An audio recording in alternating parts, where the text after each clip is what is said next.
Right. What's the down? No. Diddly down.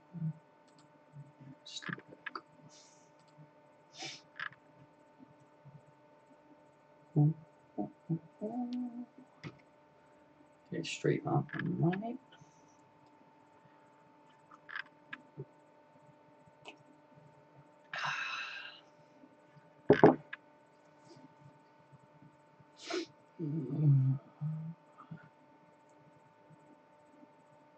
I think that's us all set up. Thumbnail sorted. Right. Bear with me, guys, if you're watching already. Give me a couple of minutes just to get everything sorted. I'll make sure it all looks alright. Need to make sure it all looks good.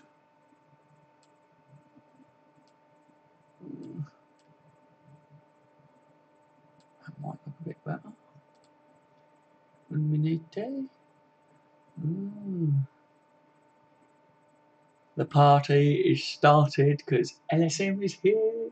How you doing, buddy? Welcome. Gavin, evening, my friend. Good to see you guys in the stream. I know I did one last night, but obviously I had to shoot off really quick. And apologies again. I know you guys have said I didn't have to apologise, but thank you anyway for that. Obviously, being a dad comes first, doesn't it? But yeah, I wanted to talk to you guys because there's a couple of other things that I want to talk about, really. But yeah, I just thought if you lot are like me and you're not doing anything, then we can have a little chat, can't we? Little mothers meeting about Liverpool. How you two? You both had a good day? What you been up to? How's it all coming across, guys? Let me know. Is the sound alright? Pitch quality alright? If one of you could just let me know, that'd be cool. Thank you very much. I've got you kids of my own. I know what it's like. Yeah. It's good, isn't it? You right, Michael? How you doing, buddy? Welcome.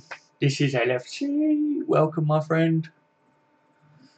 Thank you very much for saying it's all good. That's cool. So, I think we're ready then, guys, haven't we, eh? You all been busy today? Or did you have a relaxing Sunday?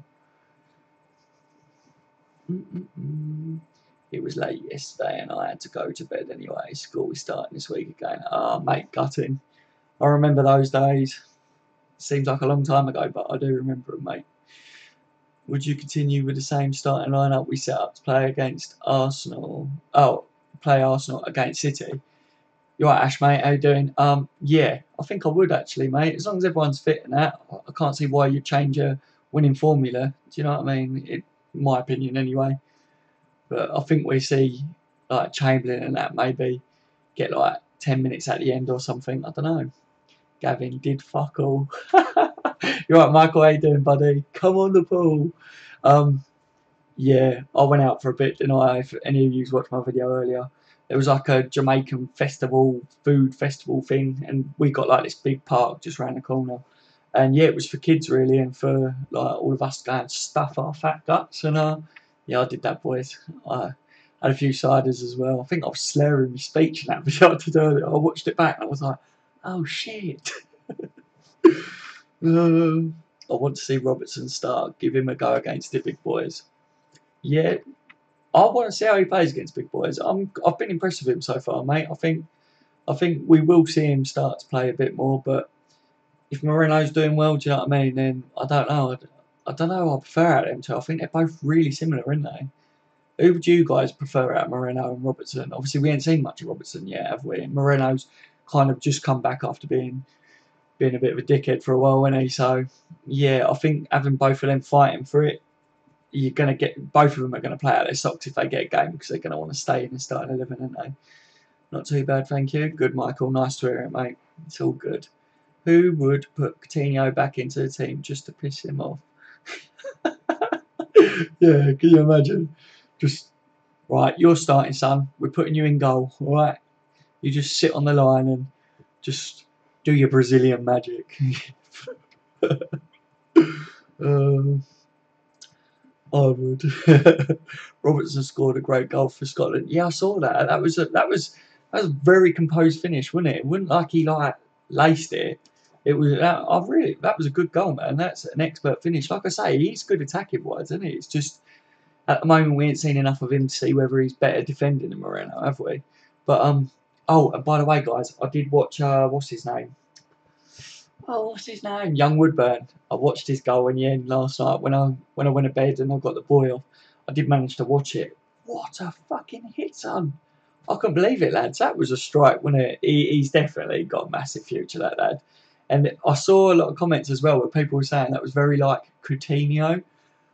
He's his own player, any Woodburn. So I don't want to say it was like Coutinho, but maybe he has kind of took a few notes from Coutinho. Obviously, they play a very similar role and their game is similar. So I can see why people were saying it. But that goal, mate, oh, Jesus.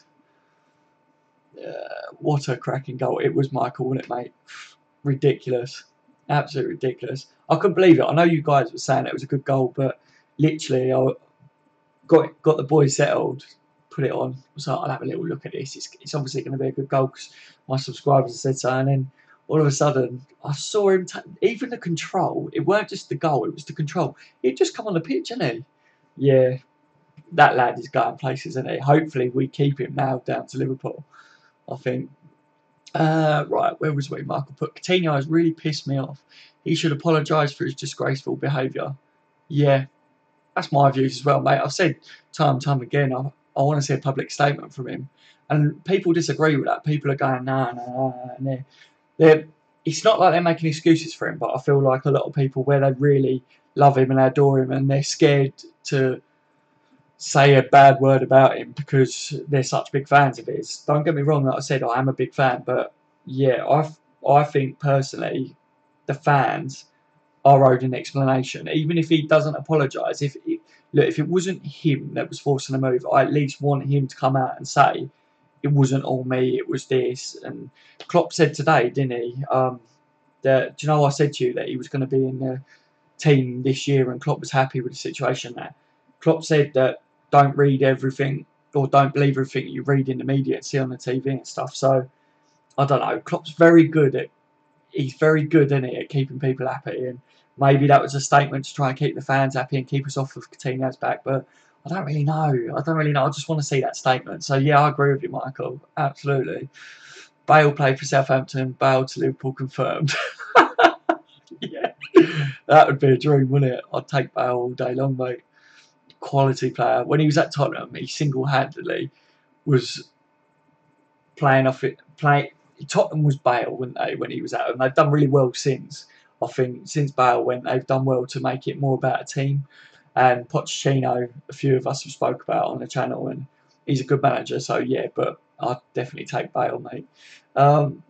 Gavin, I'm so glad that Salah has been cleared as fit for Egypt. Me too, mate. I wanted to say that actually. I saw a couple of things about that today, but I wanted to make sure that I got it right. And yeah, I think he has, and I think the injury worries, they've put it to bed, didn't they? They've said he's fine. So yeah, I was a little bit concerned because I thought, here we go. Do you know what I mean? Like, we got Salah, we got Mane up top, looking really good. Go on international. How many times, guys, do our players go on international break and then get injured? Do you know what I mean? Like Lana, it's happened to. Sturridge, that always happens with Sturridge. So yeah, I was a bit like, but yeah, it's good news, isn't it, mate? Renzo, you alright, son? How you doing, mate? Welcome to the stream. Do you think we can get Keita to play for us in January? That's what this stream is about, mate. Obviously, I saw your comment earlier, and I had started to see a few things floating around about that. I think that he could. I think Liverpool could possibly get him in January, say if they get kicked out of the Champions League and stuff.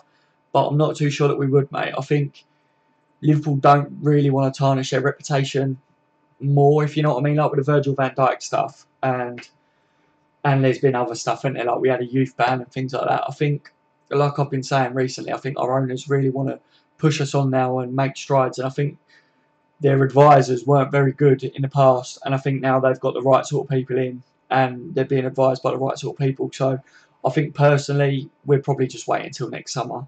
I was a little bit like, do you know, I've been saying about Lamar coming to Liverpool in January. I was a bit like, maybe if that was going to happen, one thing that I've been thinking about, lads, and I wanted to ask you guys about, is maybe if that was true, if Liverpool was planning on going back in for him in January, do you think maybe we would have tried to do what we did with Keita or not? I don't know. It's just something that literally like has been going through my head the last couple of days since the transfer window closed. It's something that I thought maybe we would have done that if we was going to go back in for him, but I do think we're going to go back in for him. I just think Liverpool don't want to pay the price that Monaco want. So, right, let me catch up. If Leipzig do well in the Champions League, not a chance. Yeah, I think that's what I'm saying, mate. I definitely think that if his team's still in Champions League, he said, didn't he, come out and said he's happy to be joining Liverpool next year and the project excites him. But he said he's now going to concentrate on his team, on Leipzig, and he'll be following us as a supporter for this year. So, yeah, I really don't think we will see him before next summer. But from what I'm reading, there is a possibility that Liverpool could make that happen. But I think when they got the deal going over the line, the thing is, it's not straightforward, is it? Like transfers and that, guys. And I think to do with this is a very, even though transfers aren't straightforward anyway, this is even more so, isn't it? Because it's like we're signing him, but for next year. So there's a lot that's going into it. No one knows the amount of money that Liverpool are paying on top of his buyout clause for next year and that yet. So maybe there's a clause in there that if they dropped out of the Champions League at Liverpool, if we paid him an extra like couple of million or something on top of what we was going to pay him, maybe we would be able to bring him in January. So I do think that there's a possibility that that is true. And yeah, I think Liverpool would be smart if they've done that. And I think Leipzig might have said, look, the reason they wanted to keep hold of Keita is because they've just got Champions League and they want to push on as a club themselves, don't they? So I think maybe with that, if they did drop out of the Champions League, then I think they probably would let him go. I don't know. It is a weird one because if they lose Keita, he's one of the main players in their team. So I don't know. And I think Liverpool, as long as we're doing all right, I don't think we'd be panicked. If we got a few major injuries in and they had dropped out of Champions League, then if it is true what's coming out today, then maybe Liverpool will go in there, guys. Yes, we are owed an explanation. That's the least we deserve. Yeah, definitely, mate. I've said it and time and time again, and I know you agree, and I know there's a few others that have said the same. And then I've got people saying to me, no, we're not owed anything, you shouldn't say anything. Of course he wants to move to Barcelona, blah, blah, blah. But it's just my views, isn't it, mate? And I know you're the same as me on that one. That I think all the time you play for a football team, until you sign for another football team, you owe your fans, you owe your club. It's a respect thing, isn't it? Do you know what I mean? Like, it's just one of them things that us as fans, if it wasn't for us fans, these players wouldn't be paid nowhere near as much money because we buy the kits, don't we? We buy all this stuff. We watch the matches and stuff. So without us, they wouldn't have all this money. They wouldn't live the life that they wanted. And it is a bugbear of mine that they earn so much money because my dad used to be a fireman, and I think people like that, like firemen and army and police, they risk their life, don't they, guys? And like my dad, he used to have like 2-3 jobs on the go as well as being a fireman because he was trying to support the family. And then you've got footballers that kick a ball around a pitch and they earn so much money. I think that's ridiculous. But to be honest with you, like I was saying, it is down to us. So they do owe us a lot. So I think it is a respect thing that they should come out and give us an explanation on it. Gavin said, saying that, I'd take Kane as well. Yeah, he's looking dangerous again, isn't he? I watched him for England and he's got his goal again, isn't he? And August is over and he scored. But yeah, Kane, I really like that Kane's an English player because obviously I'm British, so for the national team, I think it's brilliant that we've got Kane. And yeah, he's a quality player. I do rate the lad, to be honest with you. Hendo confirmed as England skipper for tomorrow night as well. Yeah, all good news, mate, isn't it, really? It's one of them things that I've said about Hendo. We need an out-and-out captain that's more of a leader than what Henderson is. But there's something about Henderson, isn't there, that managers seem to like. And players must react to him. And obviously, we only see what's on the pitch, but behind closed doors, like when Lucas went, they said that he was a massive figure behind closed doors. Like, for the players, he was good for bonding and morale and stuff. So, and obviously we didn't really see all that. It only come out when he left. So maybe Henderson is a good captain because I can't see why he would be England captain as well if he wasn't. But I just think we were spoiled, weren't we, having Steven Gerrard for years. Captain fantastic. Like, we were really lucky to have a captain like that and to have him for so long. And yeah, I think now it's kind of it's a new era in it, and we've got to move forwards, and we've got to accept that Henson's our captain. And yeah, look, the way he's been playing of late, he's really putting a shift, and he's pressing on the front foot, and you see that spurs our players on. So, and it's what Gerrard used to do in that, isn't it? But yeah, it's good news that he's captain. And I read something as well. Do you know how many players Liverpool have got out on international duty? Like, it just all of them really, basically. So yeah, it just shows that Liverpool are going places because our players are all wanted by their national teams and that, and the fact that half of them are captains as well. It's just really good, isn't it? Um, Michael Dunn, I think so as well. I think Liverpool will go back for Lamar in January. Yeah, I definitely think we're going to test the water in January. I think it was true that we was in for him, even after the transfer window's closed. Like I said, on one part, I don't want to keep talking about the same old things to you guys on the channel because I want to give you new stuff. But now that the transfer window's ended, obviously we're seeing the reports and what was true and what was not. That's the reason why I'm updating you on like Coutinho and Lamar and that at the moment, because like there's things that are coming out that some of what we was seeing in the transfer window was bullshit and some was right. So yeah, that's the only reason I'm updating you on that. But I think with the Lamar thing, we was in for him, but I think the maximum bid that we put in was 75 million, and then we offered Origi on top, and obviously they didn't want Origi, so, and Liverpool never went back in. But I think Monaco know that Lamar wanted Liverpool, and I definitely think it is true, guys, that Lamar had said it's Liverpool or no one. Obviously, he stayed at Monaco, and I think he had said he'd stay at Monaco if Liverpool couldn't agree that fee. And yeah, like I said last night, guys, it's gutting, isn't it, that we didn't get him, because if we would have stumped up an extra 20 million, we would have landed him. But it's one of them things that I can see business sense why we didn't do it, because you don't want to panic buy like we did with Andy Carroll years ago. That never paid off, did it? And paying that much money for Lamar, he could come to the Premier League and he could be a flop. Not that I'm saying he would be. I think he's a quality player, but he could be, couldn't he? So I still don't know why we didn't go for people like Sanchez and that. And if we didn't want to pay that much money, I would have personally took a gamble with Mahrez. He wanted to leave Leicester, didn't he? And he hasn't moved. And yeah, I would have gone for him. Where am I? Gavin said, I think we will go back in for Virgil van Dijk in January and Lamar in the summer, as Lamar will be Coutinho replacement. Yeah, I'm definitely torn, mate. I think Liverpool are definitely going to inquire on both of them in January. And I think out of the two players, I agree with you. I think Virgil van Dijk would be the one that we see us go all in for. The fact that we wasn't linked with another centre-back is obviously, it tells me that Klopp is desperate in it for Virgil van Dijk, because otherwise we would have looked at other centre-backs. So Van Dijk is obviously Klopp's man, that he's gone, I want him.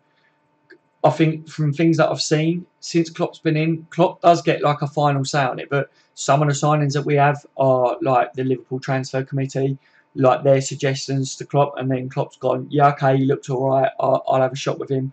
And then others are what Klopp wants, and I think Virgil van Dijk and Naby Keita are definitely two players that Klopp really wanted.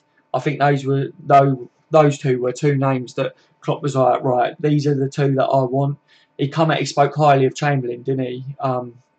Since we've signed Chamberlain, he come out and said he remembers a game back in Dortmund where Chamberlain did really well and he changed the game. And it was good to know that Klopp was aware of like Chamberlain's qualities and stuff, even back that far. But I think maybe Chamberlain was a bit of a Liverpool committee kind of signing, if you know what I mean. And Klopp knows that he's a good player and he's still young and he's got a lot of room for improvement. So I think that's my opinion on it anyway.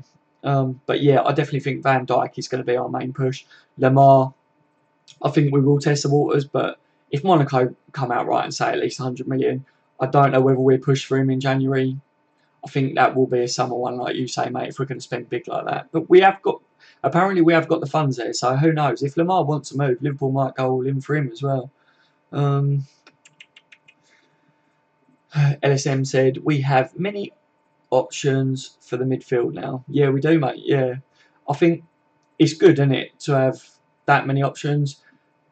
My worry is we've got an injury to Lallana, haven't we? And it only takes a couple of injuries, and then our team is looking a bit like, okay, who have we got in our team that has got this about them that can do that in a game? Do you know what I mean? Like, I think keeping hold of Coutinho, and it looks like Coutinho's coming back into the squad, like I said in my video earlier. I think as long as he gives it his best and that, then yeah, I think we'd be covered all right for midfield, because I can't see Coutinho playing much on the left wing. Seriously, I can't see him pushing Mane out of that left wing spot. I think Coutinho is going to be in that midfield when he plays. So yeah, we have got a lot of good options now. And like one of your questions earlier was, would you go with the same team that we set up against Arsenal for the Man City game? And yeah, I would. I would. I think we might have Coutinho back, like I said, but I think keep him out for now. Like, integrate him back into the team. We've got to integrate Chamberlain into the team and things. So yeah, I think we'll go with the same setup, because they was deadly, weren't they? They played really, really well. It all depends on injuries and that, guys. Obviously, we've got the bloody nationals, haven't we? So anything can happen. Fingers crossed like that doesn't happen. Let's have a look.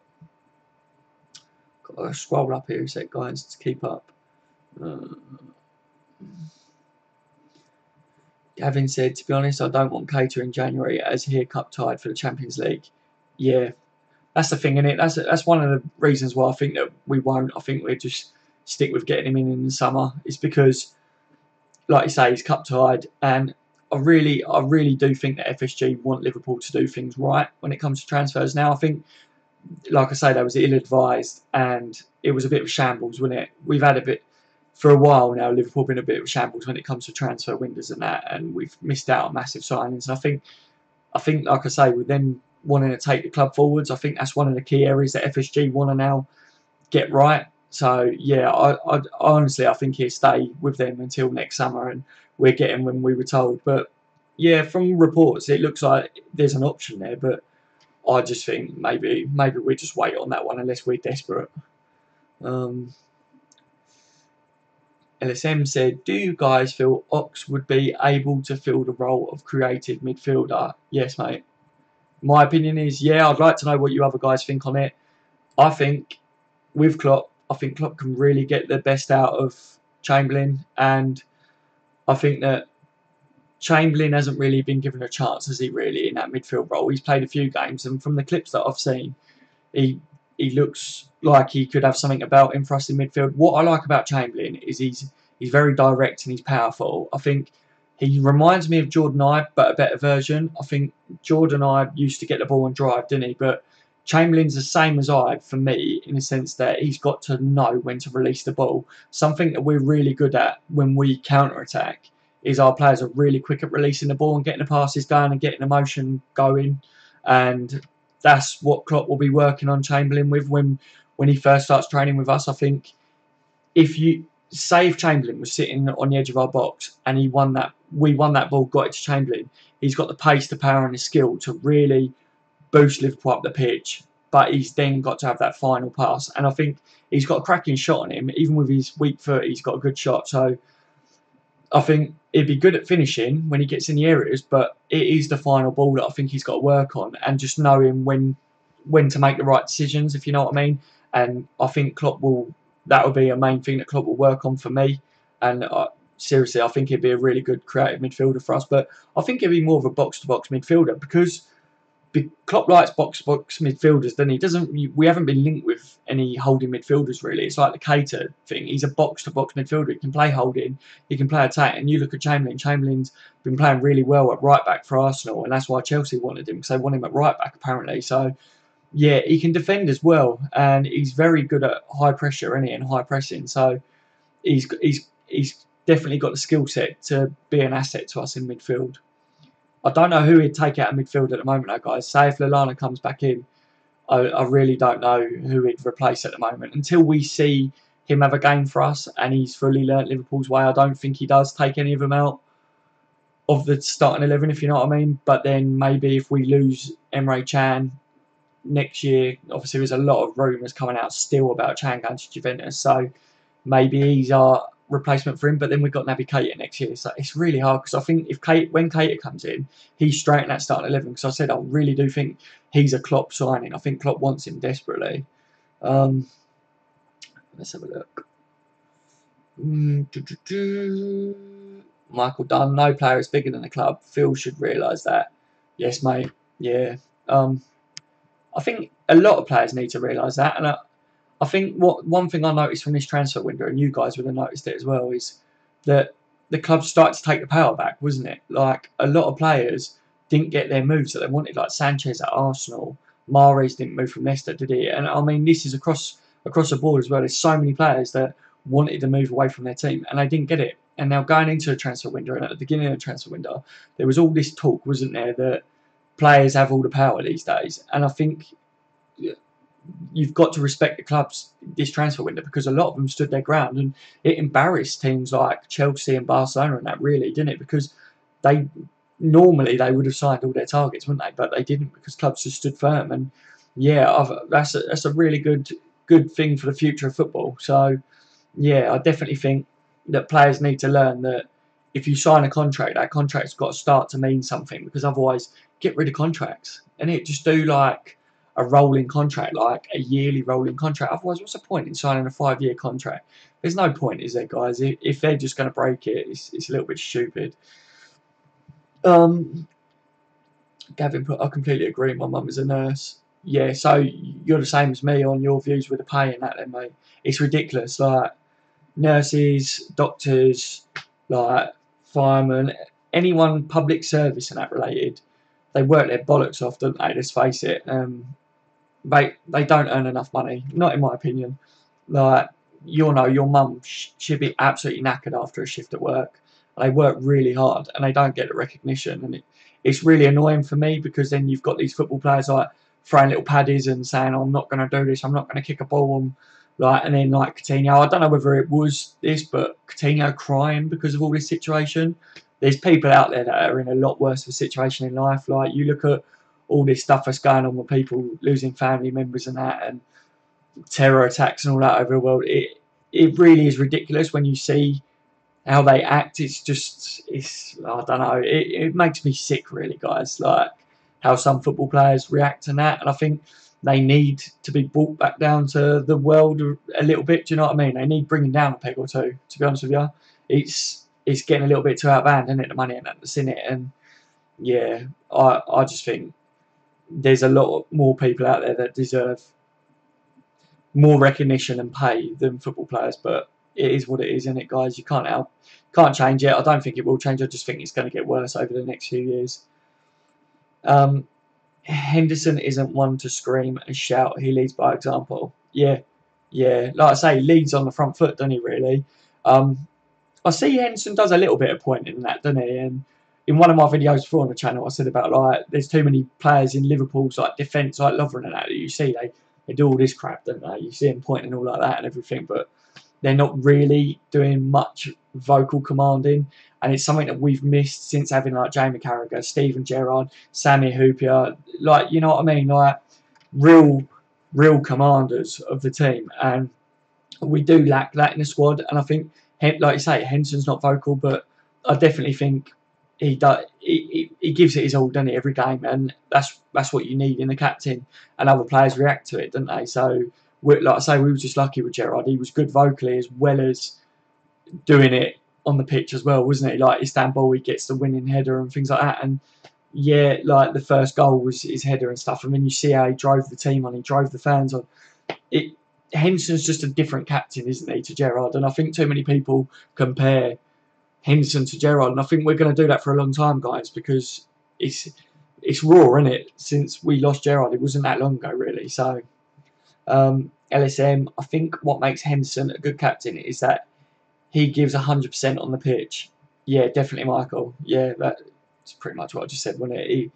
You always know that with Henderson, he will give it his all, and he's a capable player. It's just, I think he suffered a bit with them feet, like the foot injuries that he's had of late, and yeah, hopefully he can recover from all that.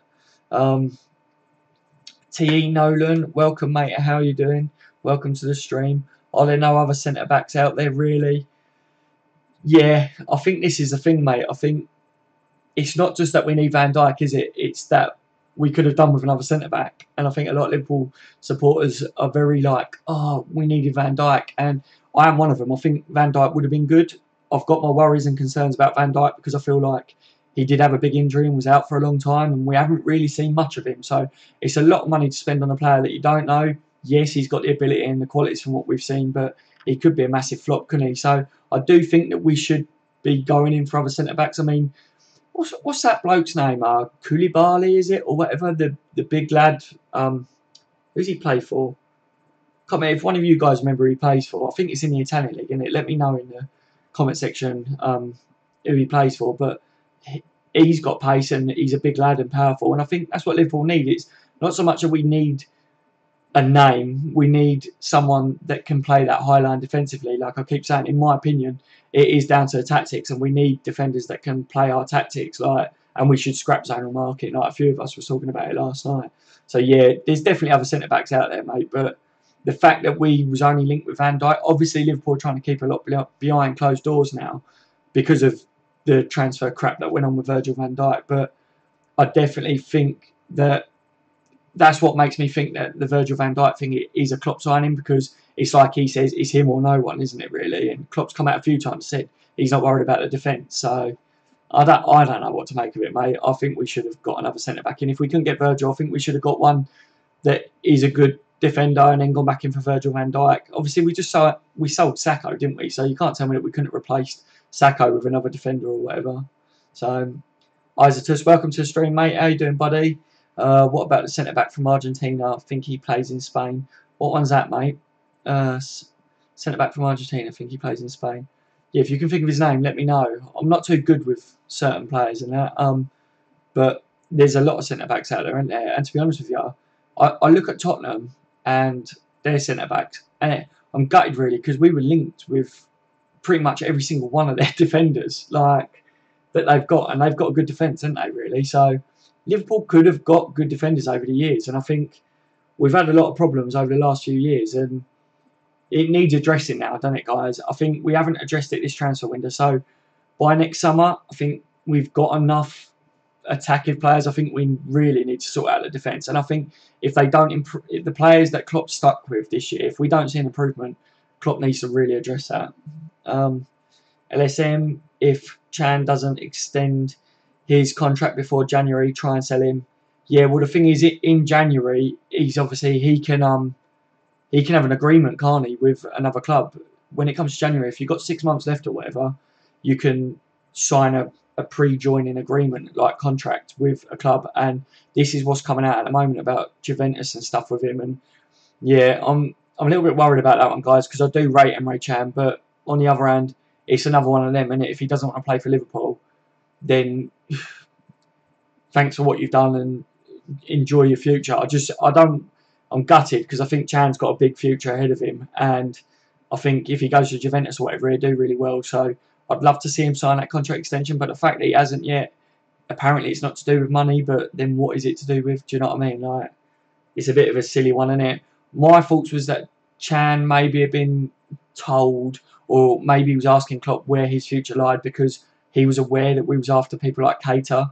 So maybe Klopp seems like he's a pretty open and straight talking manager, doesn't he? And he said in one of his interviews, actually, one of his press conferences, that the players are well aware of where they'll be this season and how they'll be playing and if they're in the team and stuff. And so maybe Chan was one of them players that Klopp said, look, if we bring in a player or whatever, you've got a chance to still be in the team, but I'm bringing them in for that position.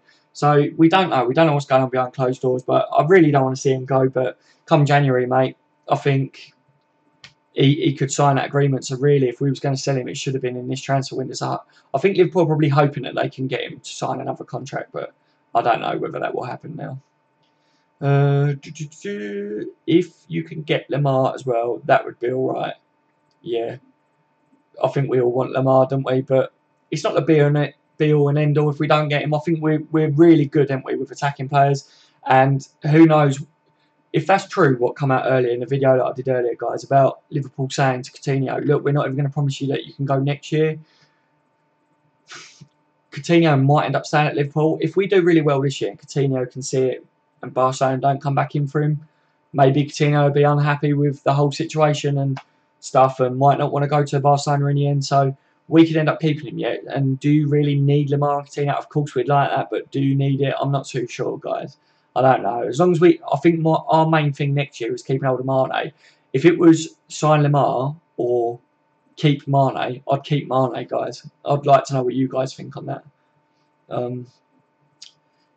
LSM, could Emre Can play holding midfielder? Yeah, he has done before, and he's played at centre back for us and things, so he could. But the only problem that I've seen with him playing that holding role is he's too much of a box to box midfielder. He likes to get forwards, and I think that's why Henderson's been chose to be that holding midfielder, because he's a little bit more disciplined, isn't he, from what I can tell. And I think he does sit back more. Like I said, with our defenders, you guys will know, you watch Liverpool all the time like me, our left and right back, they push up, don't they, leaving the two centre backs on the halfway line, and then that holding midfielder needs to sit kind of in between them, because the centre backs kind of split a little bit, and then it's kind of like we've got a back three sitting on the halfway line.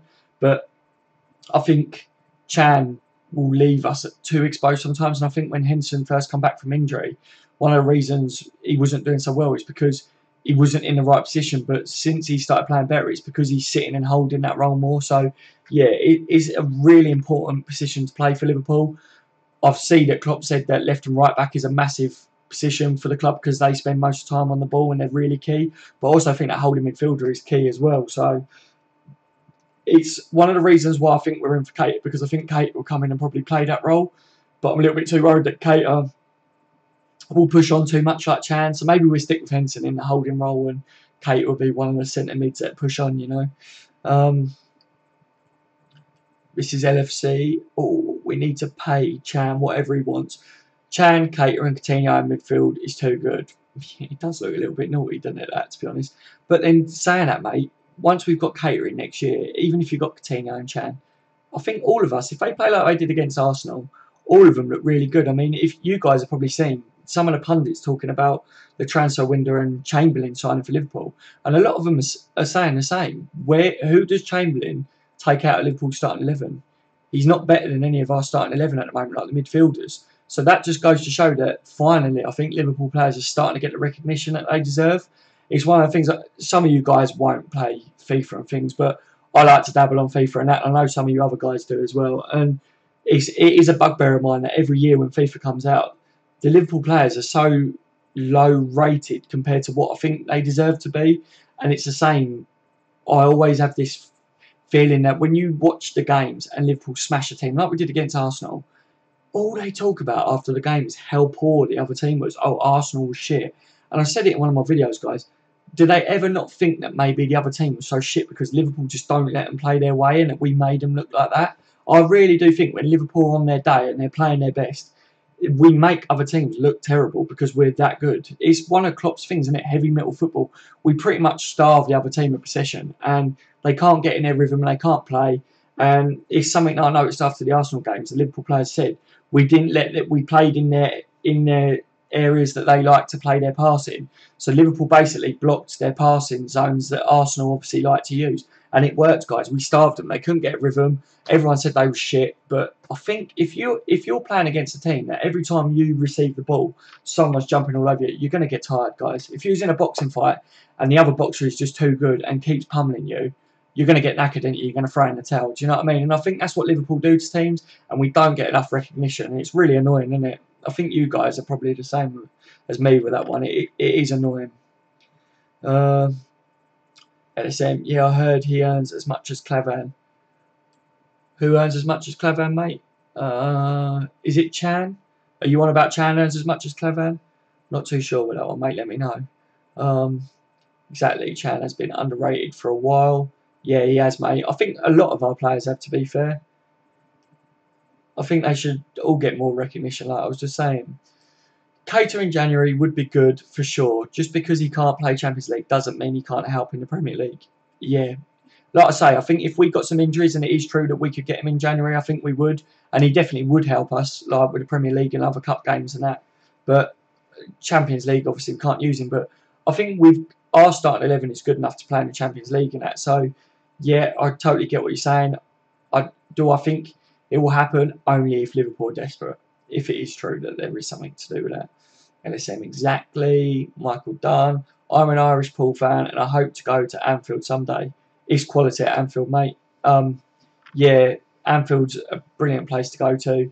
And do the tour as well. If you go up to Liverpool, do the tour. I mean, I did the tour when it was the old stadium. Everything's changed now, like all the change rooms and that. It was good to see it how it was before, and I want to go back up there again now to see all the new stand and everything. But yeah, like seriously, mate, get up there, have a long weekend or whatever. You love it, mate. Like, it's brilliant. Stu, you're right, Stu. How you doing, buddy? Any news on Emre Can contract situation? Nothing's coming out at the moment. There's nothing that's looking like he's going to sign a contract extension with us, but I don't know whether it's being kept under wraps. I don't think it looks good, Stu, to be honest, mate. I don't know, because I feel like Liverpool still feel they can get him signed up to a contract extension, because otherwise I think we would have sold him in this transfer window, because come January he can sign an agreement with another club. So, yeah, I think we would have seen him go, but there's a lot of rumours, isn't there, to do with him and Juventus, and I do think we're probably going to lose him, guys. It is gutting, but I think Liverpool are confident of getting it over the line, but I just can't see why hasn't signed one yet, guys. I don't know what that is, and the only thing I can put it down to, mate, is like I said earlier, is that Chan's waiting to see who we brought in and whether he's still going to be in the starting 11. I mean, if he keeps playing the way he is, of course he's going to be in the starting 11. And I don't particularly like it when players want a transfer to another team because they're not willing to work hard enough to push to get into the starting 11. That's what we want. We want players that are willing to start at Liverpool, whether they're in the starting 11 or on the bench, that are good enough to get the starting 11. They've just got to force it, innit? They've got to play hard. And Klopp seems like one of their managers that if you do well in training, you'll get your starting 11 spot. So, yeah, I don't know with that. Maybe a sign, but I haven't seen anything concrete yet, mate. But as soon as I see anything that I think is worth you guys knowing, I will let you guys know. You lot know I will. I'll keep an eye on it all for you. Michael Dunn, I hope we get Virgil van Dijk in January.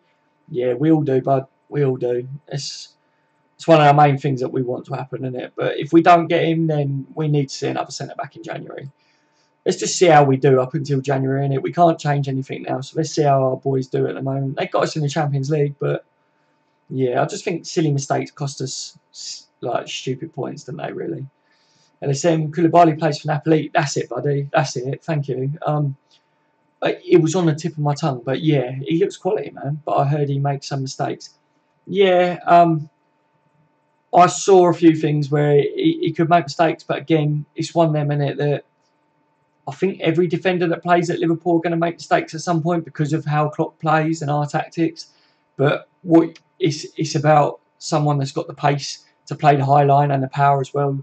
Because obviously set pieces is a bit of a frailty for us because we play zonal marking. So we want big beasts to be in that box, don't we? So Koulibaly's a big lad. Van Dijk's a big lad. I think Lovren's taller than an average bloke, isn't he? Do you know what I mean? And he's got some strength about him, but he's not an animal, is he? Do you know what I mean? And that's something that I think Liverpool lack. He's a defender that when strikers come up against, like you look at Benteke and that, like we need defenders that Benteke and that can't bully, and Lukaku's and stuff. You know what I mean? And I think our defenders do all right against them, but just on set pieces, I think we could do with a big lad in there. You know.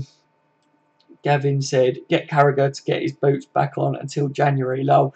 Mate, I would love to see that happen. Can you imagine? Cool. I don't know whether he'd be able to complete 10 minutes now, though. He looks like he's putting on the pounds, doesn't it?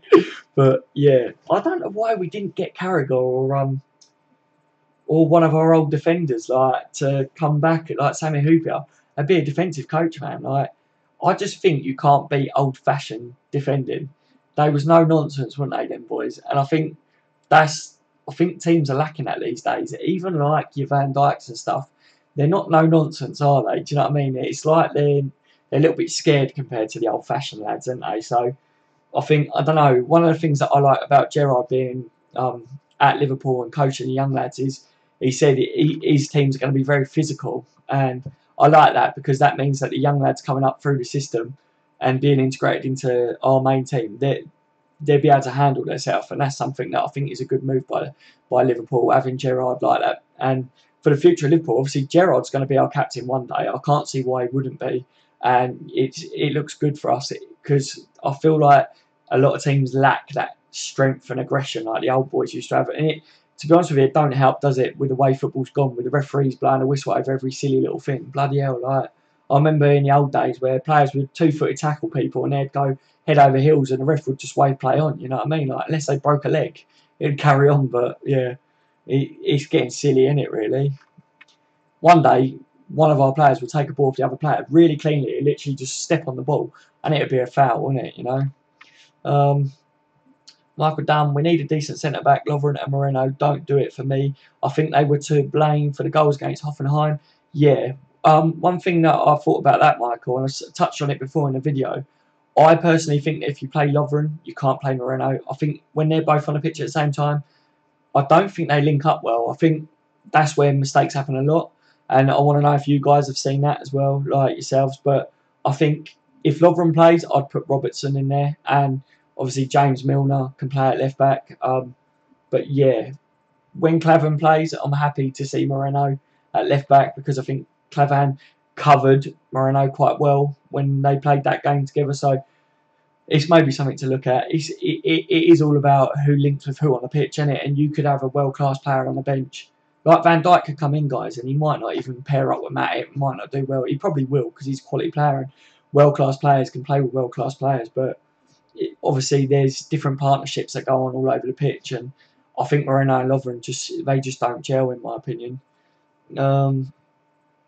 Ashley, if we did get Lamar, would he make the starting lineup? Not if they carry on playing the way they are at the moment. I can't see it.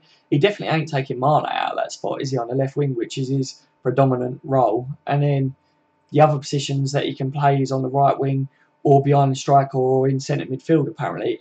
He's even playing at left back, though, for Monaco. He's played a few games, I think, so he is quite versatile, but he's not built, is he, for that centre midfield role? And I know Keita's not a big lad, but Lamar doesn't strike me as a type of player like your Keitas that are really aggressive. I think Lamar's one of them. He's a fancy player, isn't he? Like Coutinho. They kind of duck out of challenges, don't they?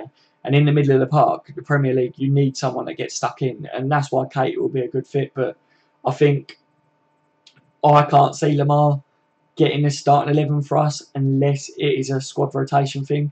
Obviously, hopefully, for the next few years, Liverpool got Champions League football constantly. So it would be good to have a player like Lamar in because he could play in the Premier League or in the Champions League and he could swap with Mane, they could rotate or whatever. Do you know what I mean? So it's definitely good to have a player like that for squad rotation.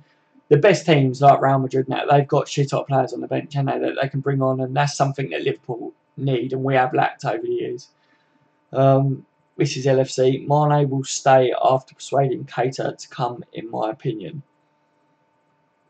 Yeah, it is difficult, mate, because I think obviously we saw that Mane was in a picture with Keita and stuff, and they're same nation and things like that, but you just never know, do you? Like, the one good thing is I think Liverpool have been quite smart because we got quite a lot of players from like the Africa nations, haven't we? And now the African nations as well, they're looking at it not being every 2 years, aren't they? They're going to change when it is so that it doesn't conflict with like the Premier League and stuff. So that would be good for us because then we don't lose like our players when African nations is on. But the other thing is, like Mane and that, they're not normally players that are swayed by Barcelona. It's normally like the South Americans, isn't it? Like Suarez and Philip Coutinho. Their dream is to play for like Real Madrid or Barcelona or whatever, isn't it? So I think your Mane's and that, of course, Barcelona and that are still a top team and can lure any player really, but I don't think it's necessarily their dream. So I don't think it's like no matter what they will want to move there. I just think as long as Mane's still doing well, I think loads of teams are going to come in for him, and Liverpool have got to tie that one down. I would literally make him the highest paid player this before January. We need to up his contract, in my opinion, because he's our best player, isn't he now? Even with Coutinho on the pitch, I think Mane is the most deadly because Coutinho is quite one dimension. He's got a lot of creativity and he's a fantastic player, but he always wants to get on that right foot. Mane can go either way, and you can see with him on that left wing, he scares the crap out of their defence, doesn't he? Everyone panics, and that opens up space for everyone else. And then with Salah's pace and that, we're just looking so much better at the moment. I think with Coutinho in midfield, we look really sick, but I think, yeah, Mane will probably stay at us for a couple of years, but we've got to tie him down, guys, because otherwise one of the big boys are going to come in and try and nick him. It'd be someone like PSG or whatever that will come in for him in a couple of years because I don't get PSG at the moment. They're going for everyone, aren't they? Michael Dunn, maybe. Yeah, this is Ashley. Yes, we would make space for a player that good. Yeah, it's possible that we would. Like I say, I think Keita will come straight to the starting 11 when he signs, so it's possible that that would happen with Lamar as well. Virgil van Dijk, I think, would come straight into starting 11. So you could be on saying, mate, I think Lamar might get in it. It depends, doesn't it? Let's wait and see how he plays up until January and see if he's capable of knocking our lads off the starting 11, because it's quite a while yet, isn't it? So, Tony Kelly, you're right, dude.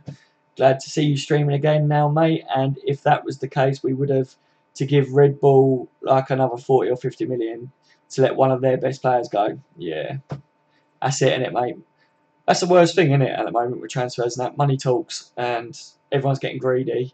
And yeah, I don't know. I don't like how it's gone, lads. I think players are getting too money greedy. Clubs are greedy, and yeah, I just don't want money to ruin our sport. Do you know what I mean? We all love football. That's why you support it, and we all love Liverpool. And yeah, I don't know, because a lot of other sports there's a lot of money in it. And look at FSG. Obviously, they're baseball, aren't they? They're about baseball, and in baseball, money is ridiculous. Like the price that they pay for players, we're starting to get up there now with football players, but they're well used to that, and I think they're starting to cotton on that we need to spend money. But like that with PSG at the moment, there's ways around everything, guys. You look at Man City a couple of years ago, they like bought an American team so that they could buy a player with that team and then loan them to them. Like, there's always ways around things, and Liverpool need to get smart with that. So yeah, I don't want us to be like one of these clubs that just throw money at it,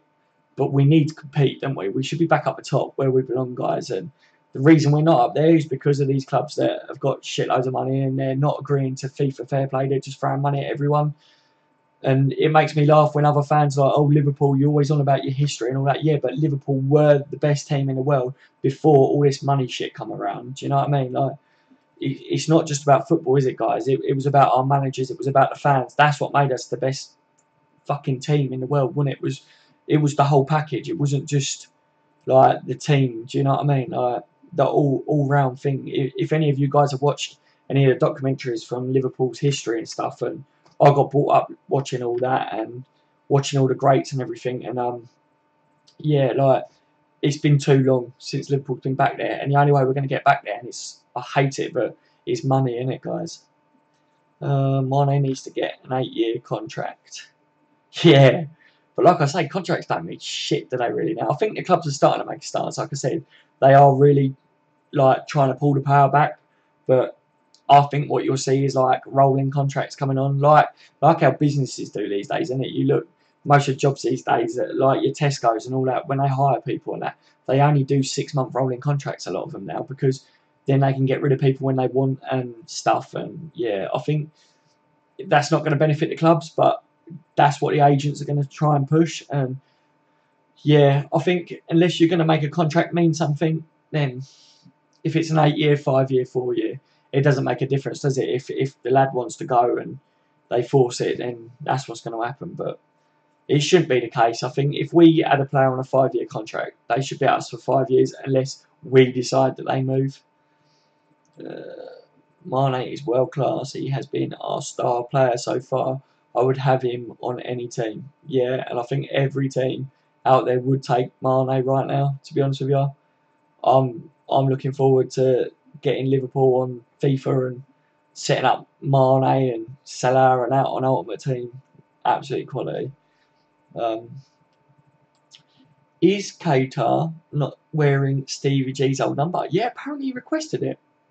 Take some balls, doesn't it? Because a lot of players don't want to request big numbers that have come to Liverpool because they know it means something. But yeah, he's asked for that number, so that's a good point, actually. I haven't really brought that up yet, Tony, so well done, mate.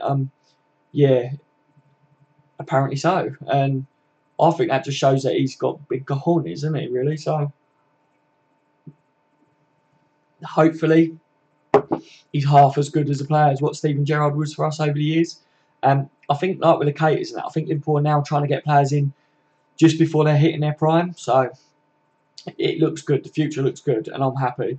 And the fact that he's going to wear Steven Gerrard's brilliant, because Gerrard was a driving force in midfield, wasn't he? And I think Keita is very similar to that from what I can make of how he plays. This is LFC said, Tony, I don't think it's confirmed, but it's likely. Yeah. I think he will come back to normal soon. He's still our little magician. He is our little magician. He tried to do a little disappearing act, didn't he? But it failed. Do you know what I mean? He tried. tried to do. Do you know when magicians do like the rabbit trick, but you see the rabbit behind the little box or whatever? Do you know what I mean? Someone in the audience always catches them out.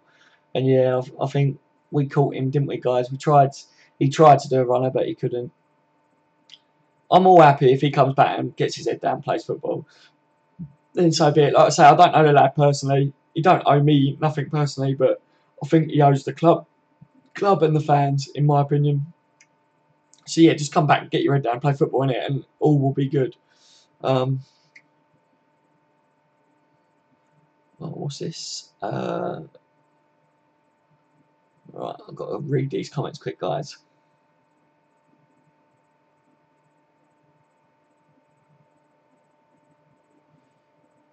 Bloody hell, loads come out. Loads and loads and loads.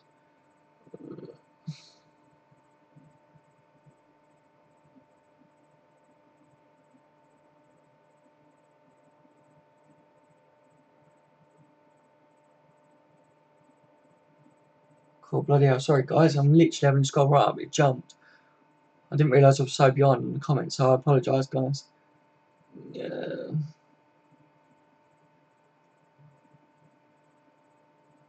I'm going to have to start from here quickly because I can't keep up. Maverick S, welcome to the stream, mate.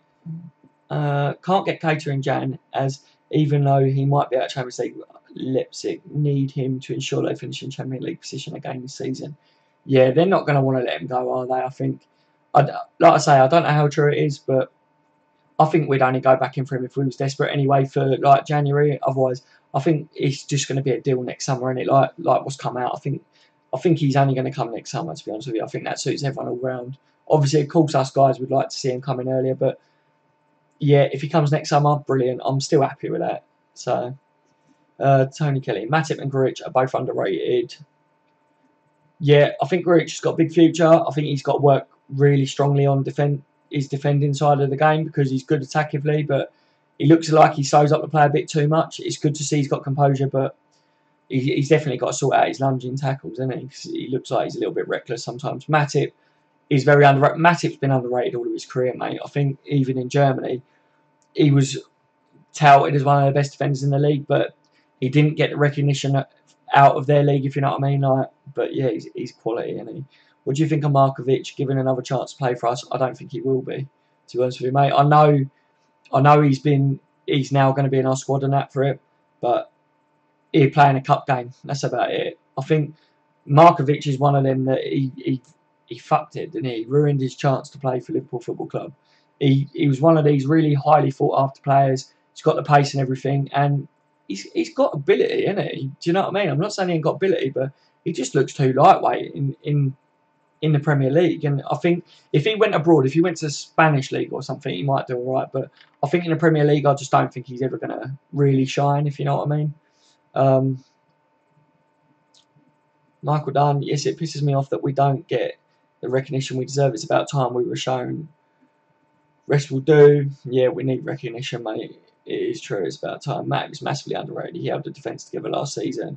Yeah, he did, didn't he? And it was a big blow when we lost him defensively. And that's one of the worries. That's why I reckon we needed a defender, because if we lose Matt, if he gets injured, then we're back to a really shocking-looking defensive line at the moment. So that's not good.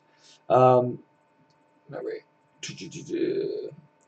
Keita is brave by taking such an iconic shirt number. At LFC, he's got massive boots to fill in the number 8 shirt. He has, mate, 100%. Like I said, he's got big cojones, isn't he? Because I think a couple of players turned that number down, actually, from what I've made of it. So, yeah, the fact that he's just come out and said, no, I want that number, it's a good sign, isn't it? It's good to have someone with confidence, you know. And I heard that he was very confident anyway. I think he said he wants to be the best African player in the world. So, yeah, he's already up there, isn't he? So he's very highly sought after in the world. Michael Dunn, we deserve respect. We do, mate. I think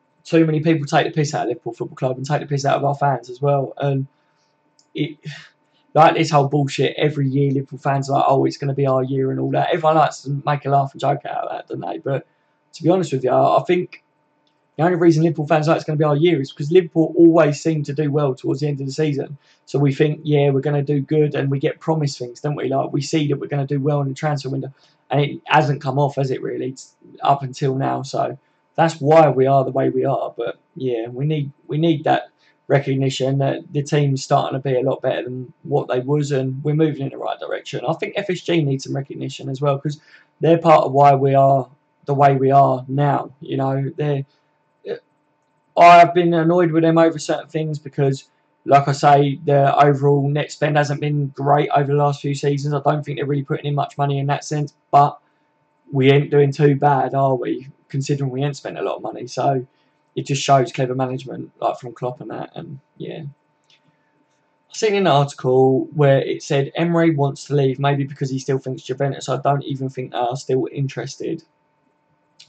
From what I've read today, mate, I think Juventus are interested in him, and I think they're trying to sway him to hold out until January so they can get an agreement with him. So, like I say, I hope it ain't true, but it's just what I'm reading. And like I say, guys, I'm not anyone in the know. I only do what you guys can do. I can only find out what you guys can find out, but I'm very good at picking what seems to be true and false. And it's one of the reasons why I started the channel, because I normally am pretty good at these things, if you know what I mean, like when I'm talking to my mates and things like that. So yeah, I personally am a bit worried about that. I think Chan might go. Have we the quality and the experience to win silverware, or do you think our defence is still a worry? I think we could win a cup this year, but I think we're going to go all out for Champions League. I don't think we're going to play that well in the cups. I think you're going to see the young lads in the cup. So will we win silverware this year? I hope so, because Liverpool Football Club should be winning trophies, but I don't know whether we will. I think Klopp's going to want a good showing in all of the competitions, isn't he? But whether we will this year, I'm not too sure. I think if we got Virgil van Dijk in, and well, just him on his own, but if we would have got Lamar as well, I think then I would have said, yeah, there's definitely got to be a trophy like for Liverpool this year. But not too sure whether we will or not, mate. What do you think? Do you reckon we will? Michael Dunn, how much is Chan worth? How much is Juvie looking for Chan? Well, the worst thing is, mate, it go on a free if we leave it till January, because obviously his contract is running up, so not too good. If we had him on a 4-year contract still, then Chan's worth up there about 50 million, and in today's market, I don't think any player should be worth that, but looking in today's market, I think Chan's up there around the 50. You look at Sigurdsson, he's got to be around that level, isn't he? So, yeah, but if he would have gone in this transfer window, I think the fee was around 20-25 million that they wanted to pay for him, but they've been cheeky, and I think they've spoke to him and they've behind closed doors and said, we won't sign you now, we'll hold out and we'll get you in January signed up so that you can come to us next transfer window. So where are we? Hopefully Klopp can convince him his future is at Anfield regarding Chan. Yeah, hopefully, mate. Hopefully players are starting to see that Liverpool are moving somewhere now and want to stay. I just want to know why he hasn't signed a contract extension. I think it could partly be because he was waiting to see whether he'd have a starting 11 position. But if he plays the way he is, then I can't see why he wouldn't. Isatus, Emmanuel Manamana. Sorry, think he plays for Lyon. Oh, you're on about the Argentinian defender. Yeah. I don't really know too much about him, mate, to be honest. I'll have a look later and see what I think of him. But all I'm going to do is look him up on YouTube or whatever. But yeah, there's loads of defenders out there, guys, and I was shocked that we wasn't linked with them. But then, like I said, Liverpool are trying to do a lot behind closed doors. We didn't know we was going to land Keita for next year, did we? And I think Liverpool are trying to learn heavily from like the Van Dijk situation and stuff. I think FSG are trying to change that department, aren't they? That's one of the key things they're trying to change. So, yeah, I think if we was linked with other centre-backs, for whatever reason it didn't happen, but we just didn't see it because they're trying to keep it behind closed doors. I say he's worth around 34 million, and I think they want him for like 30 million.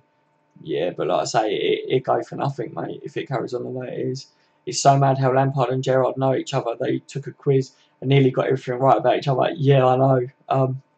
They're like mates, aren't they? Do you know what I mean? Like, they grew up together, really, playing for England, didn't they, and stuff. And yeah, what two players them two was, you know what I mean? The one thing that I noticed though, them two could never play in the same English team for me. If you had both of them in midfield, it was like having Henderson and Chan in the same midfield. Like, before they learned how to play together. Do you know what I mean? It just didn't click, did it? But both of them on their day are like world beaters, aren't they? Lampard and Gerrard. Future manager, we can only wish. Oh, what, Gerrard? I'm guessing it was back when I was talking about fucking hell. If I'm that far behind, I'm sorry, guys. Hope he can stay with us, or Chan stays with us. How will Keita join before next summer? You're right, Tommy. How you doing, buddy? Apparently, Liverpool, when they agreed that they would pay the extra money or whatever, apparently the reason the fee hasn't come out, what we'd be paying on top of his release clause, is because, say, if Leipzig dropped out of the Champions League, apparently there was a bit of an agreement there that if Liverpool paid an extra few million in January and they wasn't fighting in the Champions League still, that there's a possibility that we would be able to take him early. But I personally, mate, I don't think that will happen. I think Liverpool are just going to stick with it as it is, and I think we'll see him come next year. But that's what's come out today on that one, that apparently there's rumours that there is something there, like a clause, but obviously we don't know anything's 100% true or not, mate. But yeah, I think a few other people on the channel as well saw this. It's one of the reasons why I brought it up in this channel, on this live stream, because a couple of the lads had commented earlier on about it and asked me whether I'd seen it, and I had. So I've seen that Tony Stevie done better than Lampard. I've seen that Tony Stevie done better than Lampard. Yeah. Yeah, I think Gerrard just does better at everything, doesn't he, than Lampard, to be honest, even though Lampard's quality. But yeah, he's Chelsea, and so we've got to say that Gerrard's better than him. Timmy, it's rumoured there is a clause in the deal. Oh, you was talking to Tommy, yeah, if they do bad in the Champions League, yeah. Tony Kelly, I know it was good, wasn't it? Gavin, ever hear the saying legends, no legends, which is very true, yeah. How long do you think Robertson and Chamberlain take to normally start in our starting 11? I'd say give it a few months. I don't know, mate. I don't think it'll be a few months. I think we'll probably see him line up in a cup game or whatever within a few weeks, to be honest. So, I don't know. I think Klopp will give him a bit of a run out in a couple of games, put them in on a cup game, see how they do. It all depends, doesn't it, on how they click with how we play in training. If Klopp thinks that they can go straight in, or we get an injury, or we want to rotate the players, then we could see them sooner than what we all think, you know what I mean? But it's definitely got to be a bedding period. But I'm not too sure it'll take a couple of months, but who knows? I think it depends on how the other players are playing as well that's in the starting 11, doesn't it? If Moreno's having if he has a bad game, Robertson will come in the next game, won't he? So, yep. Maverick, Lamar be a flop? No way. If you're willing to pay 75, 80 million, then 90, you should have been done, and at the same time sell Coutinho for 120 and have 40 left over. Yeah, like I say, mate, he's a quality player, isn't he? So he should be a good player in the Premier League, but you just don't know with these guys, do you? Like, nothing's ever guaranteed, is it? Like, it's like Coutinho. Coutinho's quality at Liverpool, right? But if he went to a different league, he might not be as good. It depends, doesn't it? Lamar was in a really good Monaco team, and he is a good player. Like, looking when he played for France the other night and scored 2 goals and that, he's got the talent, but you've got to remember that the Premier League is a complete different ballgame to the French league. It really is. Like, there is a class difference. Look at Lacazette. Lacazette is a quality player, and he's a quality player in France, but he hasn't really done too much yet at Arsenal to say he's going to be a world beater at Arsenal. But he never got a start, did he, for Arsenal against Liverpool? So time will tell on him. But I've seen it a few times over the years that players come from the French league and they're all this hype, and then they just don't make it. Even if we don't do as good as we're not going to do as bad as Arsenal. Yeah, hopefully not, mate. I definitely think they're going to have a poor one this year. They're in turmoil, aren't they? I think they got to sort something out. I think Arsene should step down, in my opinion. He's been a right champion, hasn't he, for them for years. So it's a shame, because Arsenal have been one of the clubs that have kept their manager over the years, when a lot of clubs are too quick to fire him. But I think it's time, innit, that they freshen things up a bit. Yeah, there was rumours saying some club wanted to buy Mane, but I'm so happy we are improving our quality now, not giving it over like it's nothing. Yeah, exactly, mate. Mane deserves 100k like Coutinho. Yes, he does. Ridiculous money, isn't it, really? 150k a week. Obviously, they have to pay taxes and that on it, but absolutely pathetic money. But yeah, if Coutinho's on that, Mane should be up there, because he's up there and he's top player. Ashley, with everyone fit, what's your preferred starting 11? Oh, mate, that's a really good question. Right. So, I'm going to go with Mignolet goal at the moment. I think Ward should get a look in this year, but I think Mignolet goal. Defensively, Klein. I think he's our best right back defensively, but Trent Alexander-Arnold attacking wise. So look, let me just go with what I think would be really good, and I think so. Mignolet, Trent Alexander-Arnold at right back, Matip, Lovren on his day, left back Robertson, midfield. Now this is where it gets sticky, isn't it? Henderson in the holding role, Coutinho in midfield, and Wijnaldum at the moment in midfield as well. But it's difficult between him and Chan. And then up top, Salah, Firmino, and well, I say Firmino, but you said if everyone's fit, so that would be Sturridge. So Salah, Sturridge, and Mane, the main man. But yeah, it's a difficult one because say if Firmino was to drop back into midfield, then I'd like to see Henson, Firmino, and Coutinho in midfield, and then Sturridge up top. If they was all fit and playing to their full capabilities, that's who I'd like to see at the moment, mate. Let me know what you guys think on that. I don't quite believe we have all the funds we need for transfers without selling. Hence, we should have done the Coutinho deal. Yeah, I don't know what's going on there, mate. There was a lot of rumours, wasn't there, that we had a massive war chest, but we haven't seen that, have we? We've always seen, over the last few transfer windows, the managers have all come out and said, yeah, we've got the money, we've got the backing if we need it and stuff, but let's face it, we ain't been spending the money, have we? Over the last 3 transfer windows, I read that our net spend is like 20-odd million. That doesn't tell me a team that has got loads of money to throw away, does it really? But it's good business for them because, like I say, we ain't doing too bad, but they've obviously built the stand and that as well, and they're doing Melwood, so money's being poured into the club in them aspects. So as long as I see that money's going into the club one way, shape or form, it's going to benefit us for the future in it. So give me Emre, Klein, Gomez, Woodburn, Sturridge, Mane and Milner. We need them all to stay. Yeah, we do. We need to have a re-evaluation of our squad, don't we, and get some of the players tied down and that. Especially like Woodburn and that. It panics me that I think that a team's going to come in for Woodburn next year, and yeah, I just don't want to see him go. Do you know what I mean, guys? I hope he stays. Coutinho and Lallana back in the side with how we are playing at the moment. It's going to be exciting. Yes, Gavin. How bad is that? Look, that tells you our options, right? When everyone's fit. I forgot about Lallana, and that's disgusting because Lallana is a brilliant player. Lallana on his day could be better than Henderson in midfield. Do you know what I mean? So, yeah. And next year we're going to have Keita to add to that. Fucking hell. I don't know, guys. We might see some big players leave.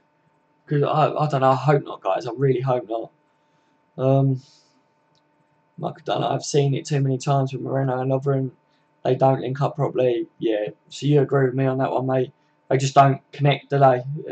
They can't read each other, and that's where there's a big gap. I think teams are licking their lips when they see Moreno and Lovren start together, to be honest with you. Straight away, they attack that right flank. Like, say, no, it's a weakness. Mignolet, Trent, Matip, Gomez, Robertson, Chan, Hendo, Oxengini. Yeah, obviously we've got Chamberlain now as well, haven't we? The famous front three. Yeah. There's so many options, aren't there, guys? And to be honest, all of our teams as well, they're all good teams, aren't they? So it is looking really good for us.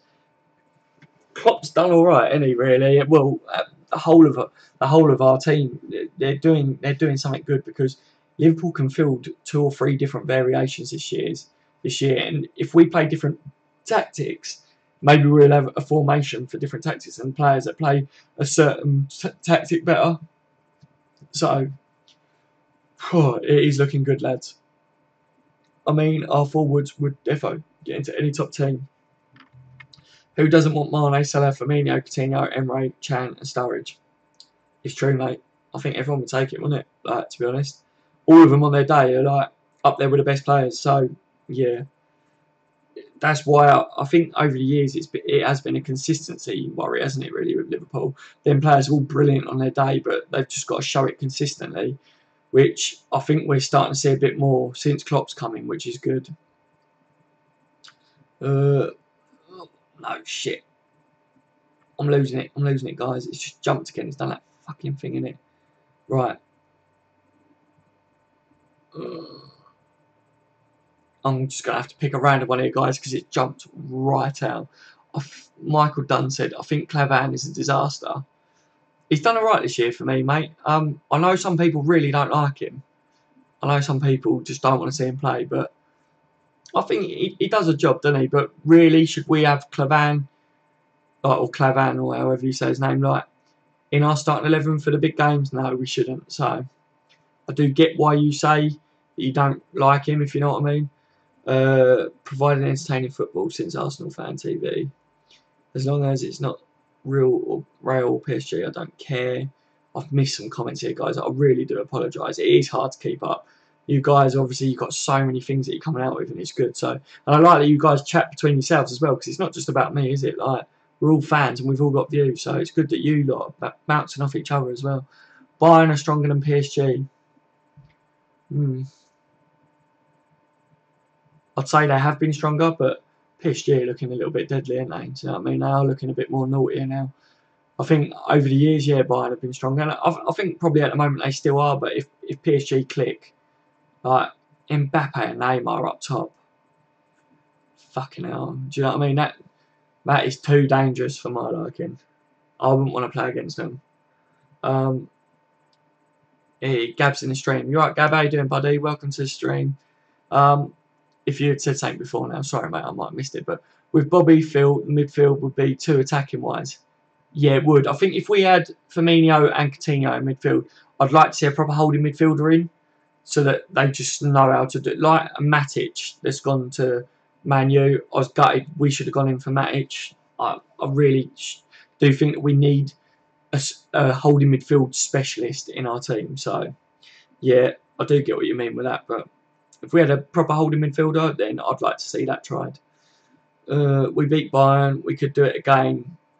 Yeah, we could do. Obviously, pre-seasons don't mean much today, but I'll take a win over Bayern Munich any day. And to be honest with you, like on our day, I really do think that we could beat anyone at the moment with our manager and the way our players can play. Yeah, we are looking really strong, aren't we?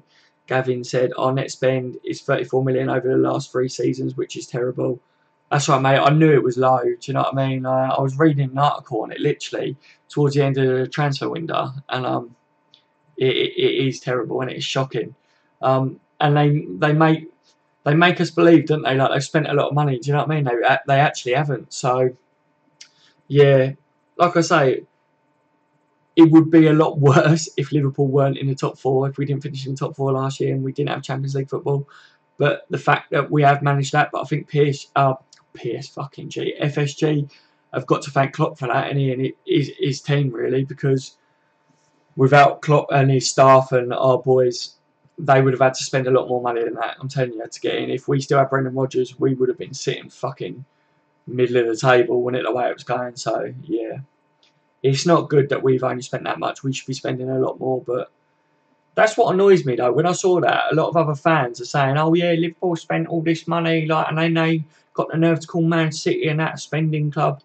Like, fuck off. When you see that we've only spent, say, 34 million over 3 transfer windows, don't tell me we're a spending club at all. We've spent a lot of money on players, but we've also sold a lot of players and done good business. So you lot can jog on, you other fans that say all that shit. Do you know what I mean? Ari Lamar signing needs to take calculated risks. He is young enough to adapt to Premier League.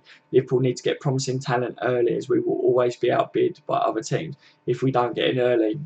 Yeah, I agree, mate. I think, like with the Mbappe thing, wasn't it? I think there was a massive race out of everyone who could get him, because he's gone for a lot of money. But next year, one more good season on him, and it's going to be ridiculous money in it, even more so. So, yeah, I agree with you. I think Lamar, maybe it's not early, is it? I think he's hitting the limelight now, isn't he? Especially like with the France game, like scoring 2 goals.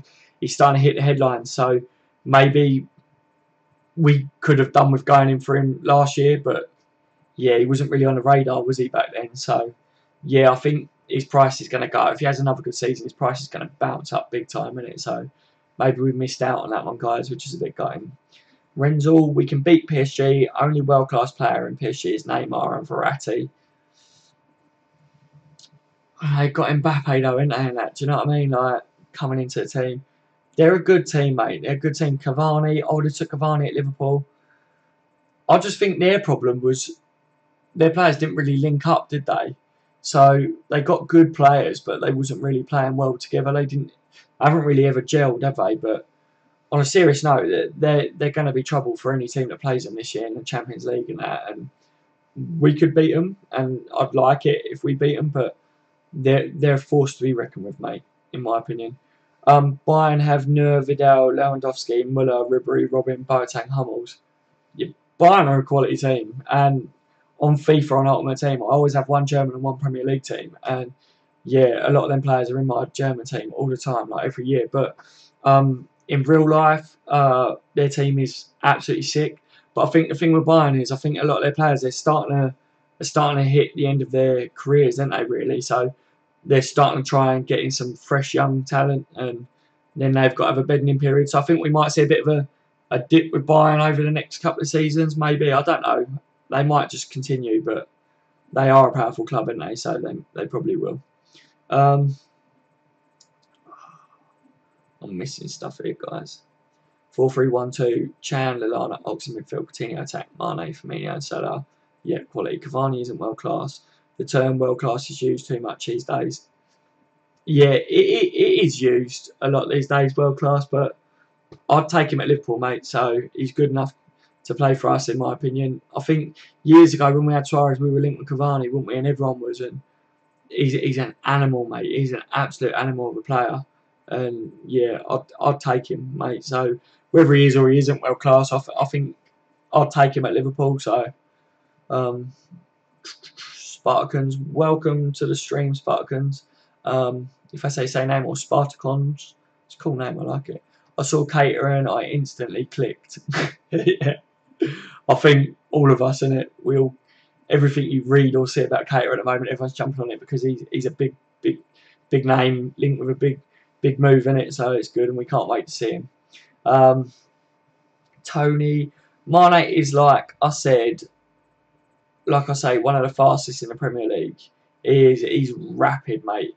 That race against Bellerin against Arsenal, when Salah was running for on goal when he buried that goal, you saw that Bellerin and that was running to try and catch up with Salah, but Mane, if you watch that back, Mane literally outsprints him and he cuts across him to give Salah that last bit of space to score the goal.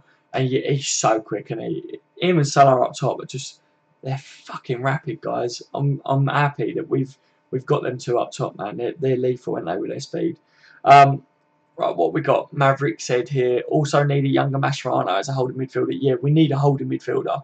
Mascherano was an absolute beast, wasn't he? I was very surprised that Barcelona put him as a centre-back. I know he's quality defending-wise, but he was a tank, man. I know that he was a bit of a liability when it comes to lunging in and that, but that lad knew how to get stuck in, didn't he? And I think Liverpool have missed that in our midfield especially. We've missed a lad that gets stuck in for a long time, and I'm thinking that Keita might be that when he comes in next year, but we could have done with another player like that as well. Gab, when does Ings finally play a game for the first team? Difficult, innit? Because Ings is a difficult one because obviously we don't want him to just get injured again by rushing him back in. He'll be played in cup games now and hopefully integrated back into the team. I really rate Ings, and I think they really suit Klopp's high press and high energy, and hopefully the injuries haven't ruined him, because before he got injured in that, he poured everything into his game, didn't he? So I'm hoping to see him soon, mate, but I just don't want it to be rushed and then he gets a bad injury again, because I feel sorry for the lad, do you know what I mean? He couldn't help it. He come in, he got his big move, and then he's been stuck in with that injury.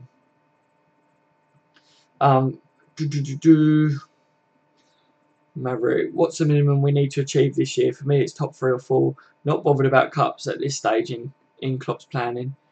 Yeah, I think we need to keep Champions League, don't we? If we want to keep that progression and want to keep top players in that, I think Klopp said it, didn't he? He said it's not just getting into the Champions League that Liverpool need to do, which we've done that now, but the next step is staying in the Champions League, not just like this season, but consistently being in the Champions League, and that's what top players look for. And Klopp said that, so yeah, we know that, don't we, guys? We know that this is why Arsenal, even though Arsenal haven't won the league for years and stuff, because they was consistently in the Champions League, they was able to sign top players, and yeah, they fucked it, and they really for themselves. But yeah, not bothered about them really. I think the minimum is to get Champions League next year, but I would like to see us start winning some trophies as well, because it's been too long in it. We should be challenging for trophies, and with the squad depth now, like we said when we were talking about who's our starting 11 now, all of us got different ones because we've got good starting 11s across the board. So we should be challenging up there, and we should get a bit of silverware. I want to see us have a good run in the Champions League. I think we're more than capable. So yeah, I think Champions League is a definite, and then hopefully get a cup. But yeah, next season's the year that I think we really need to kick on and push on. Gab for a cup and quarter final in Champions League. Hope so, Gab. We do need him. Right.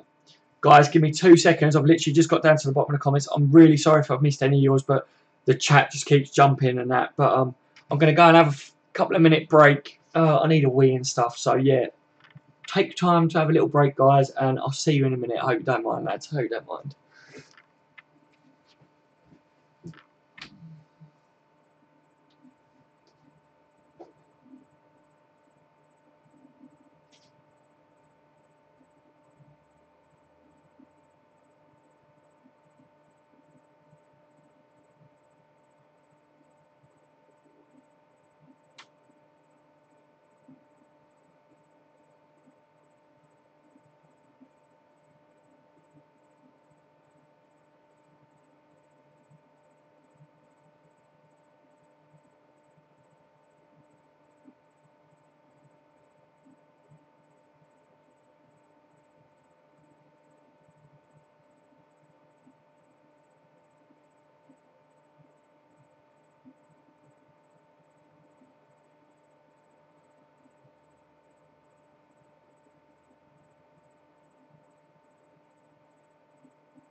Oh, I'm back, lads. Sorry about that. I needed to go to the toilet and that. You know what it's like. At least you guys have got each other to talk to.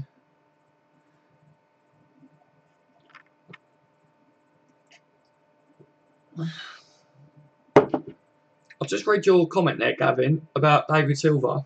Yes, mate. Honestly, I wanted him for years. And like you say, Klopp does rate him, so he would be a quality signing for us. He's still got it, and he as well. So I think he'd probably be one of the players that goes out of Man City soon, the way they're spending. And we wouldn't do bad by getting him, would we, really? yeah, quickly before I start getting back into all the comments now, I wanted to ask you guys as well. The video that I did earlier today, like my last video before this stream, I had held the camera sideways. Is that better, guys? Because I know where I was because it's on my phone, that one. I was holding my phone upright and I noticed that you got the black bars next to it. Do you guys prefer it the way I did it last, if you know what I mean? Let me know what you guys think on that. And also I want some ideas off you guys as well. Where can I improve the channel, guys? Tell me what you want to see more of and stuff. And if you don't like something I'm doing, tell me. I really don't care if you guys don't like something I'm doing. You want me to stop it? Or will I take everyone's comments on board, guys? That's what I'm like, you know what I mean?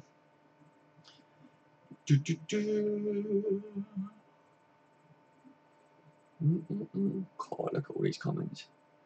You guys are legends.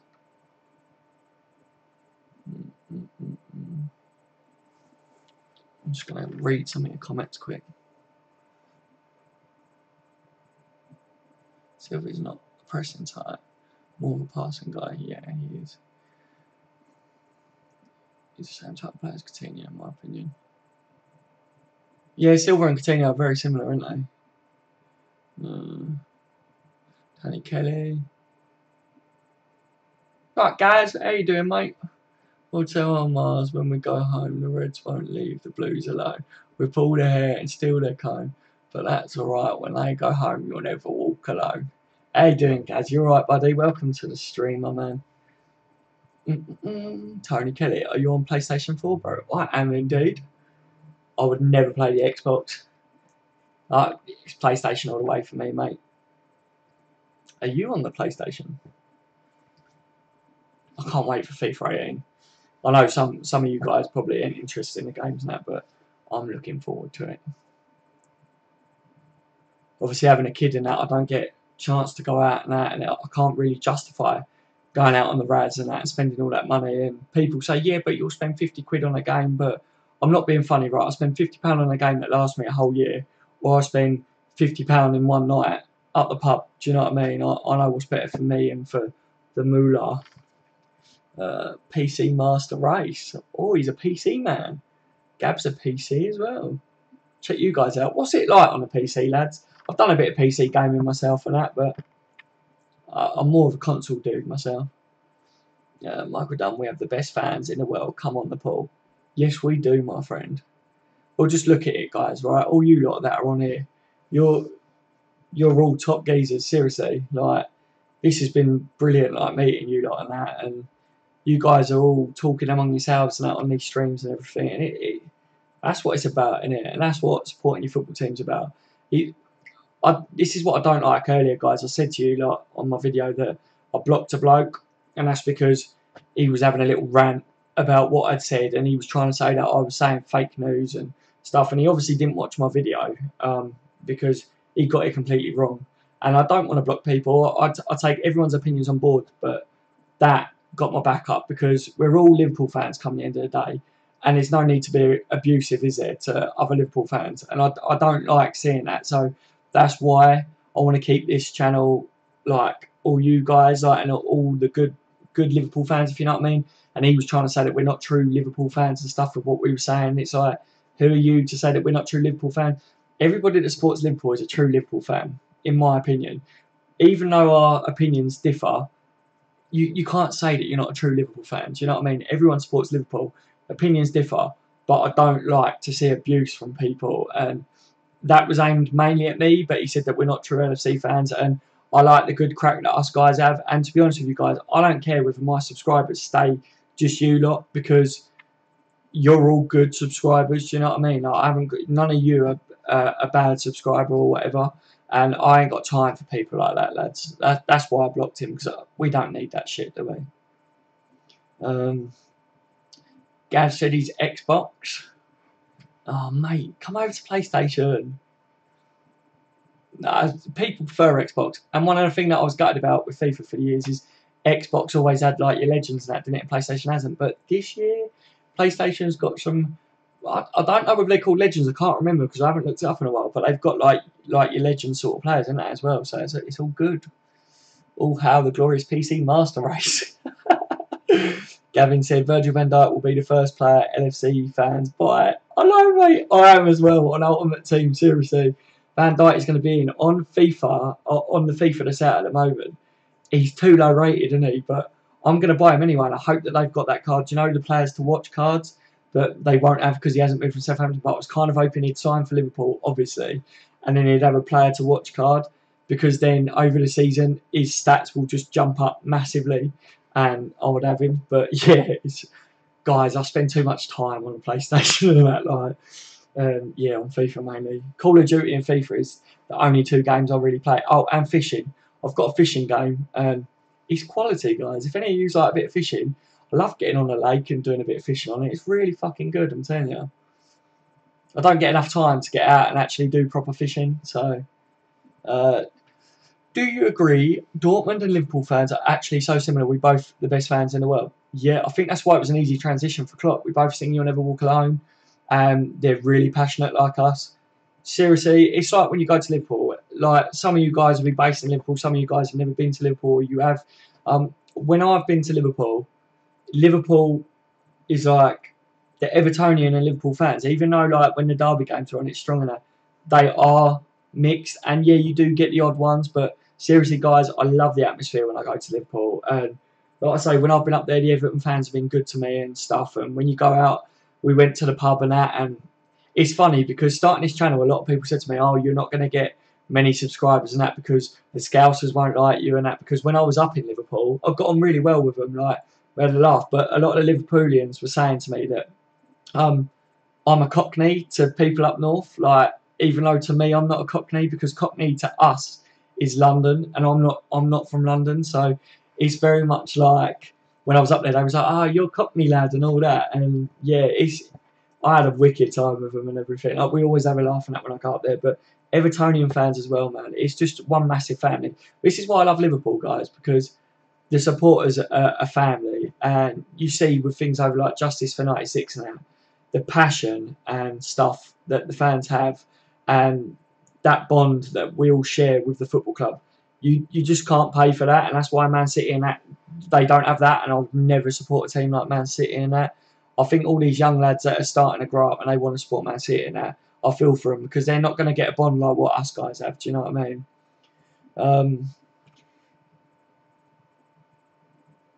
Oh, where was that? Where was that? It's gone. It's gone. It's gone. I like you. SM, I like you. Michael Dunn, I may go. I have enjoyed the stream. I will watch a video later. Take care and we'll talk soon. Okay, Michael, take care, mate. If you've already gone, thank you for joining us in the stream. It's always a pleasure to have you on board, mate, and get your views. And yeah, give it a watch later on and let me know what you think of it, mate. But like I say to you guys, if I ain't got a stream running or whatever, always feel free to leave a comment on any one of the videos. I use like the Creator Studio app for YouTube on my phone. So every time one of you guys comment on one of my videos, it comes up for me as a notification. And that's why I've been lucky because I've been able to comment back to all of you guys that have left a comment.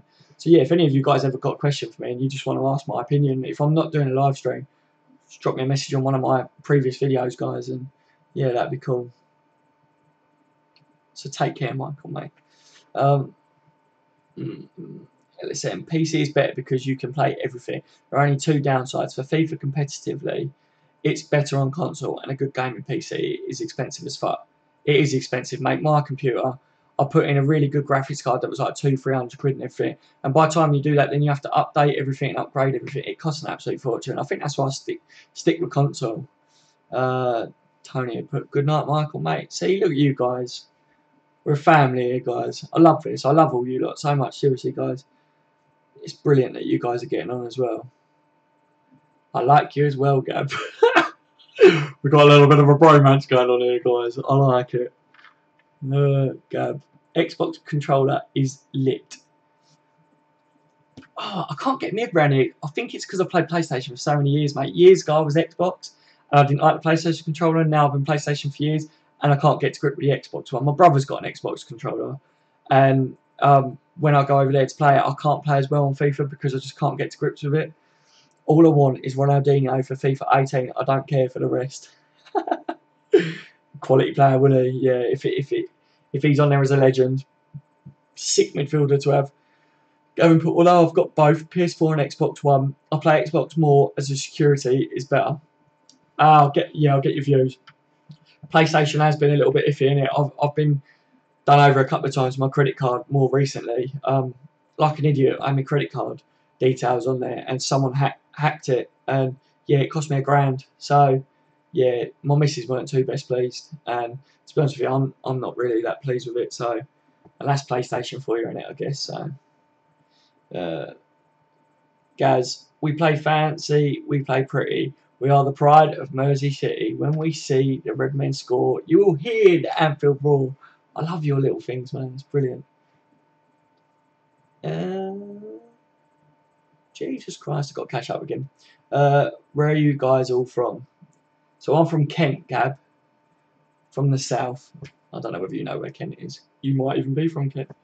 You might live down the road from me, Gab. I don't know, do you know what I mean? Or you might be in a different country, but Gavin's an Essex lad. Yeah, he's Essex. Gab's Austria. Ah, you're Austria. Mate, we've got people from all over here, haven't we? This is why I love Liverpool. Our fans are literally worldwide, aren't they? LSM, yeah, he's from Netherlands, old LSM is. What time is it in Netherlands? Well, and in Austria. Tell me the times out there. It's 2 minutes past 10 here, guys. And the weather is dark. Why are you supporting LFC? Is that aimed at me, mate, or is that aimed at everyone? I support LFC because it was the first team that I wanted. I said in my stream yesterday, I picked the red team when we were playing Chelsea, and my family are all Liverpool, so it just kind of was born and bred into me. And yeah, as soon as I was old enough to understand football, I loved Liverpool and I loved all of the players, and I was just Liverpool mad, mate, and I have been ever since. So yeah, that's my answer on that one. Reds all over the world. Yes, we are, buddy. We've got a massive fan base, haven't we? Do you know what I mean? I get people in Singapore and that watching my videos, apparently, according to the analytics. So, it's because the owners at Arsenal are too nice to be a different story at Liverpool or Man United or Chelsea, because we want the best out of the manager. It just seems with the press, they are too nice. Yeah. Nice gets you nowhere, does it, guys? We all know that. If you want to get somewhere in life, you can't always be nice. Firmino is looking like he's going to get into the next Brazil game. He should do, shouldn't he? He's quality. Klopp said he can't see any team that doesn't play with Firmino doing well. So, yeah. I love the PS4 controller. Me too, buddy. Me too. Gab. Everyone. Yeah. Well, I gave you my answer, Gab, so now it's up to everyone else. Hopefully he stays fit. This is LFC. Yeah, Firmino teeth shine brighter than Arsenal's future. I like it a lot. To be fair though, his teeth are very, very bright. So they're going to be brighter than most people's future, and let's face it. Yeah, it's like he cleans his teeth with Daz Ultra. I might be showing my age a bit there, guys, but you better go it. Wales. Ah, Wales. Good to know, my friend. 7 minutes past 11. So you're only just over an hour in front of us then, Gab. It says I'm right in this. 8 minutes past 11. So you guys are pretty close, aren't you? So I'm not really great with geography, to be fair, but I'm guessing you two must be pretty close. Gab, pretty dark. Yeah. It's dark and dismal here. To answer your questions, Gab, my grandfather was born in Liverpool. He got me into LFC when I was 5 years old, 25 years ago. Ah, so Gavin, that makes you 30 years old then, mate. I'm 29, nearly 30, so I'm guessing you're around the same age as me, buddy. Gaz Woodcock, Scouser. In be right on sunny Sussex, lah.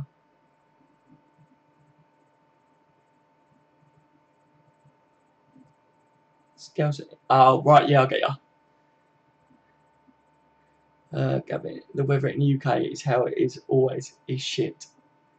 Yeah, Gav, we don't really have to go outside, do we, mate, to to tell people what the weather's like in England. You just, yeah, it's shit again.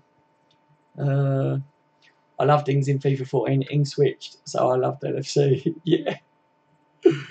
Where are we? Where are we? Where are we? Who is everyone's favourite LFC player of all time? Good question, Gavin.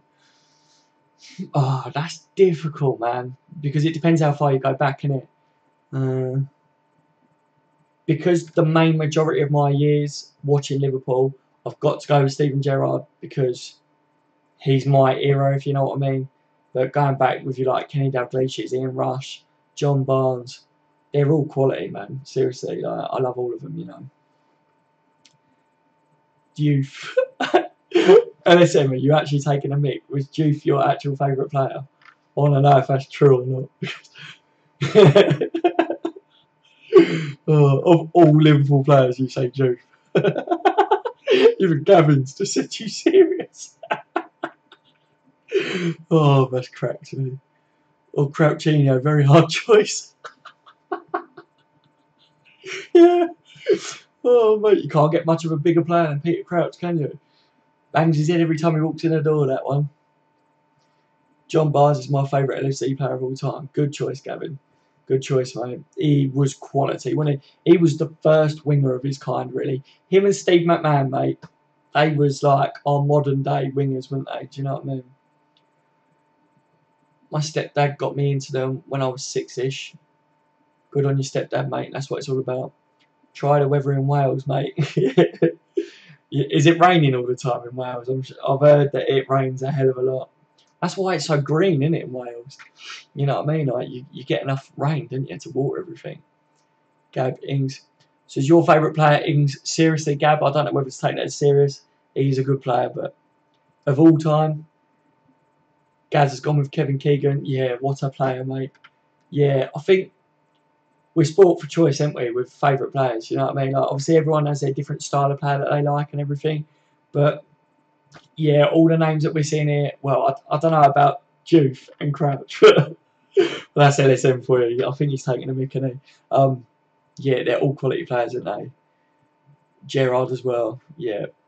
Peter, you're right, dude. How you doing, mate? Gerrard, yeah, I've gone with Gerrard because it is definitely my era. From growing up, Steven Gerrard has been captain fantastic, and I'm absolutely gutted. Like losing Gerrard from Liverpool, I felt like I lost a kidney or something. Do you know what I mean? On a serious note, like I was really depressed that we was losing him. I felt like he got a lot of stick towards the end as well, like the slip against Chelsea. They love to keep reminding us that, don't they? But the lad absolutely played the socks off, and I'm gutted for him that he didn't get a Premier League title. If anyone deserved that Premier League, it was Gerrard, wasn't it? It wasn't down to him that we didn't win it over the years. Ings is the best, but Stevie is not that bad. Crouch was class at LFC. I'll tell you what, mate. Did you see? I saw it the other day. He scored, didn't he? And they said he scored the most headers in the Premier League ever or something. I don't know whether that was fully true, but if that is true, that's a fucking achievement, isn't it, lad? Seriously, like, you can't knock Crouch. He's always done a job, and wherever he's played, he's done a job. And he always gave us that other dimension when we played. Gaz, Ryan Babel. Ryan Babel, right?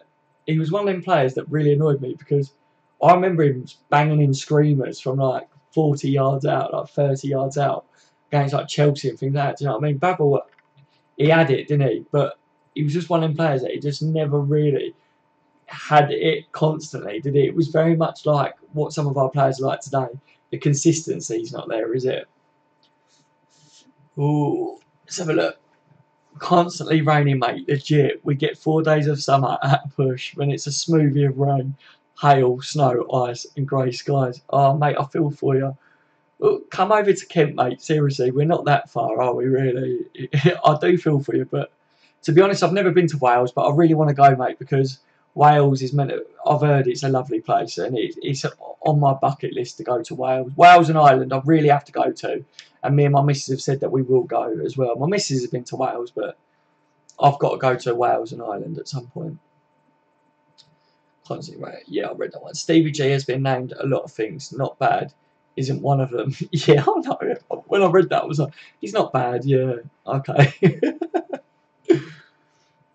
Peter says, a player I like. Oh, it's jumped. It's jumped. Let me see. A player I like a lot to Steve McManaman. Oh, a player you like a lot to Steve McManaman. He was quality, wasn't he? Absolutely rated him. He was one of my favourites when I was young.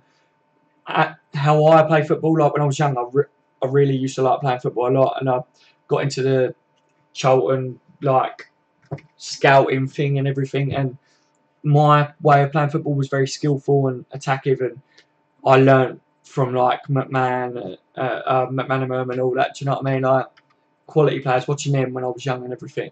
You just learn, don't you? And to be honest with you, I know it's horrible because he plays for Man U, but my mum and dad bought me like a Ryan Giggs skill football video, and I learned the skills off of that, and it was quite a good little video. Back in the days of videos, let's say.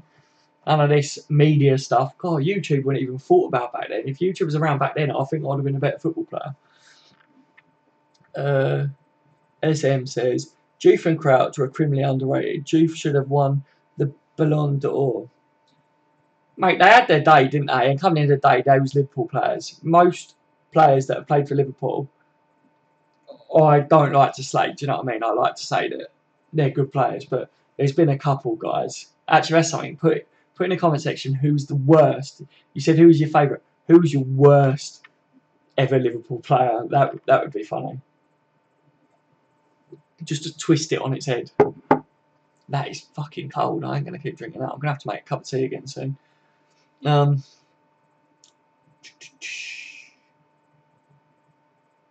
actually did love Kite. Not up there with Gerrard and Elias, but he always gave 100%. I love the club to bits.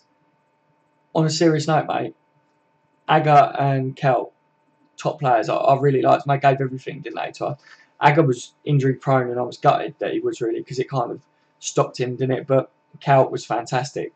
Kel had Suarez's determination, but he wasn't quite up there on the level of Suarez, was he? But he scored big goals in big games, especially he turned up against Man U all the time, didn't he?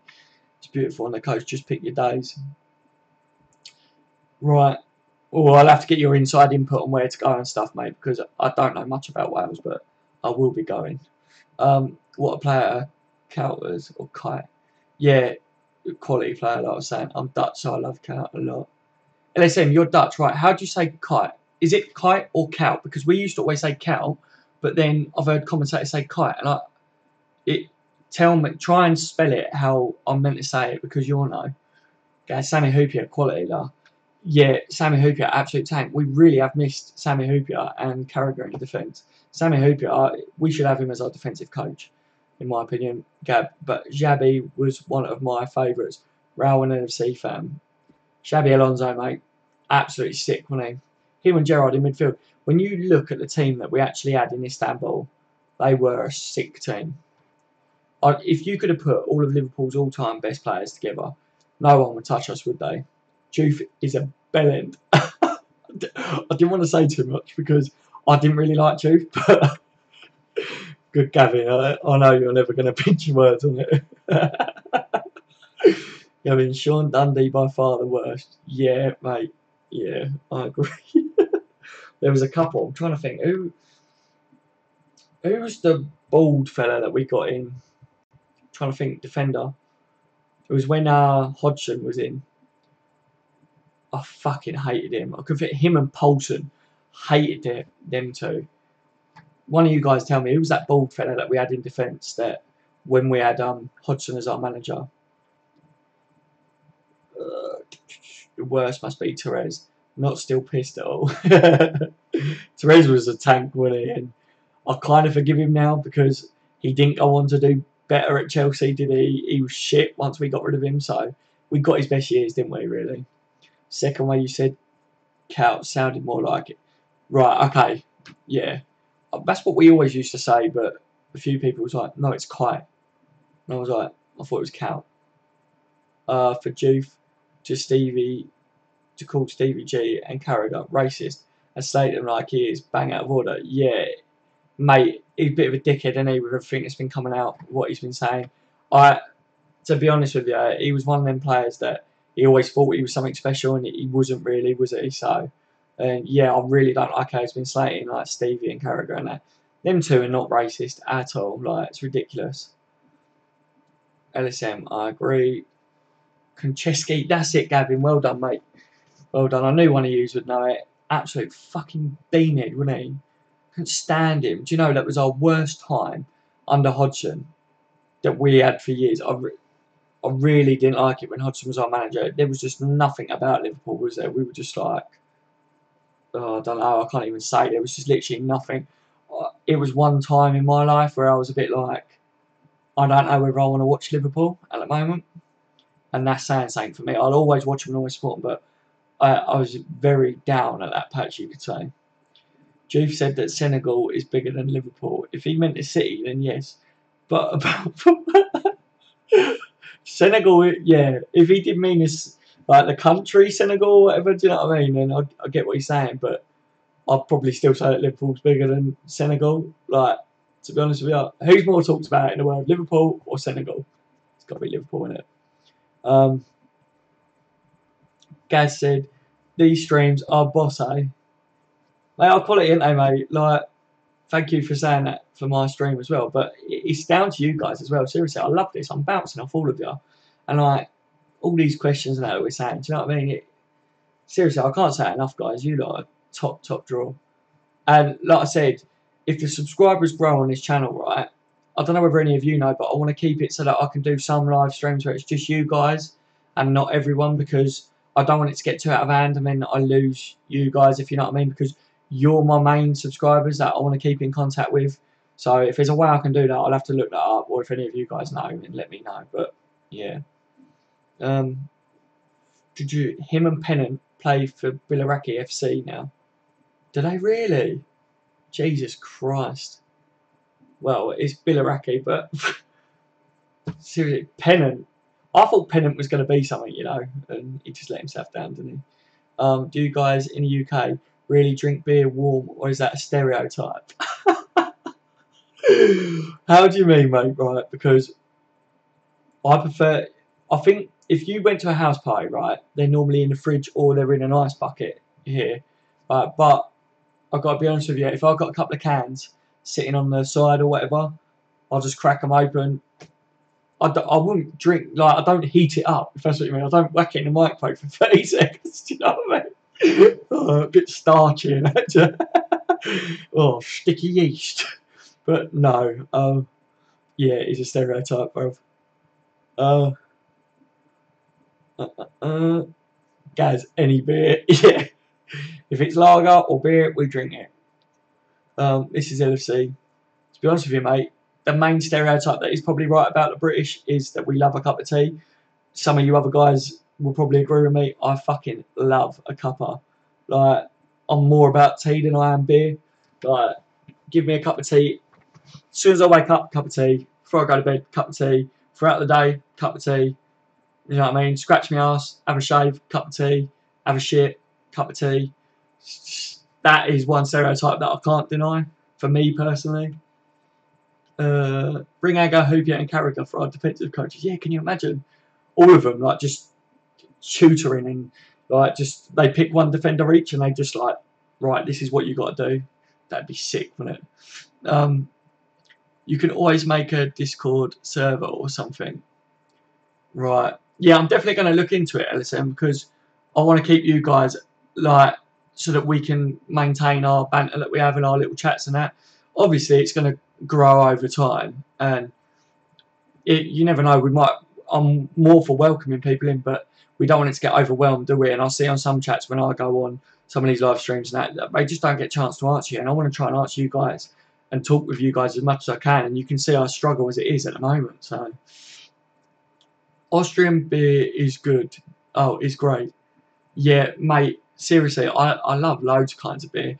I went over to Bruges, like, with the family and that, and they've got tons of different, like, beers and stuff. And oh, mate, fucking, I just love trying all different beers. So I can't say I've had an Austrian beer yet. So maybe I'll come over there and we'll have a beer, mate. We'll go for a beer. You can get a goalie that's taller than Jimmy Lee.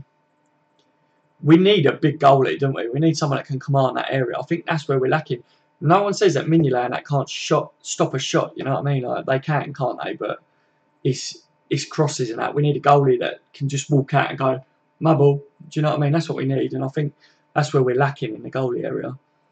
Then our defence could relax. Yeah, that's it, mate. Like, the defence gets a lot of stick, doesn't they? And the goalie has took a lot of stick over the years, but the defence gets a lot of stick for mistakes. But if you had a goalie that didn't make mistakes on crosses and stuff as well, it wouldn't be half as bad, would it? So I think Mignolet's definitely improved, and I think that's why you see Karius starting to get some more game time, because I think Klopp knows that Karius is a bit better in the air on crosses, but he's got to stop them nerves, hasn't he, with his feet. I think he's just a little bit too shaky with his feet at the moment. Just clear the ball out, and I ain't got a problem with Karius at all. Best and worst keepers of all time. Difficult, because Liverpool are renowned for top goalkeepers, aren't they? What Dudek did for us in the Champions League, I've got to say that he's up there for me with that. But if you go back to like Robillard and all that, like, they were all good keepers. But David James was a top keeper, but then let himself down. Worst keeper, like Pepe. Oh mate, I could go on. Pepe Reina was a quality keeper. Kirkland was alright, but I don't know. I don't know who I want to pick as my worst one there, mate. Who do you guys think? I'd like to know what you guys think on it. I was sick on, got some tea. I was more sick. You were sick, so you got some tea and you was more sick. What, you don't like tea? It made you sick. Am I reading that right? Mate, always go have a cup of tea. Mate, even if I've got diarrhea and I'm spraying it out the wall, I'll be drinking in one end. If coming out the other end, sorry to be vulgar, but do you know what I mean? Like, I'm that on cup of tea. I love it that much. Manager, yeah. Gab, spot on, mate. I think he wasn't a first choice, was he? But yeah, when he played for us, he just oh mate, I think he made one save or something, and I was like, yes, go on, son. Look at that, he's got all the experience. Go on, like, he's going to be all right. And then all of a sudden, like, they shoot a goal and it just goes in. It's like, really? Bogdan as well. I mean, I watched Bogdan live, right, because I went to watch Liverpool versus Swindon, because some of my family live in Swindon. A lot of my family are from Swindon way, and Liverpool played Swindon in a friendly, so we went up there and we watched them. And Bogdan was in goal. Yeah, he wasn't too clever either, guys, to be fair. But they're not really starting 11, are they? So Bogdan is the best, and Buffon is the worst. LSM, I'm starting to learn your sense of humour, son. It's really funny. Guys, Guinness any day. Can we please get back to football? Hick. Yeah. I think we are getting back to football a bit, mate. Gavin, best for me is Pepe or Westerville. Worst is Mignolet, English twin, aka David James. Yeah. That's what I said. David James was highly rated, wasn't he? But I swear he was getting paid off, mate. He used to run out of the box, didn't he? Like, all the time. And they've got to be paying him off. Yeah. Guys, no, this is beer talk now. We can have beer talk as well as football talk, lads. It's all the same, isn't it? It's what we'd be doing if we was all sitting in a pub together, wouldn't we? You understand what it is all about, Gab. Yeah. Meh. Peter says Pepe. Yeah, quality, wasn't he?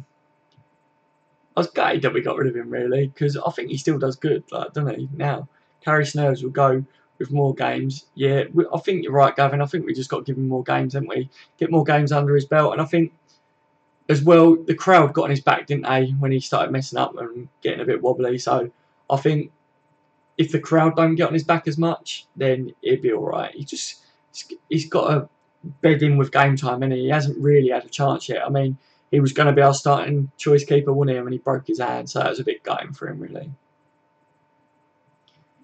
Yeah, okay.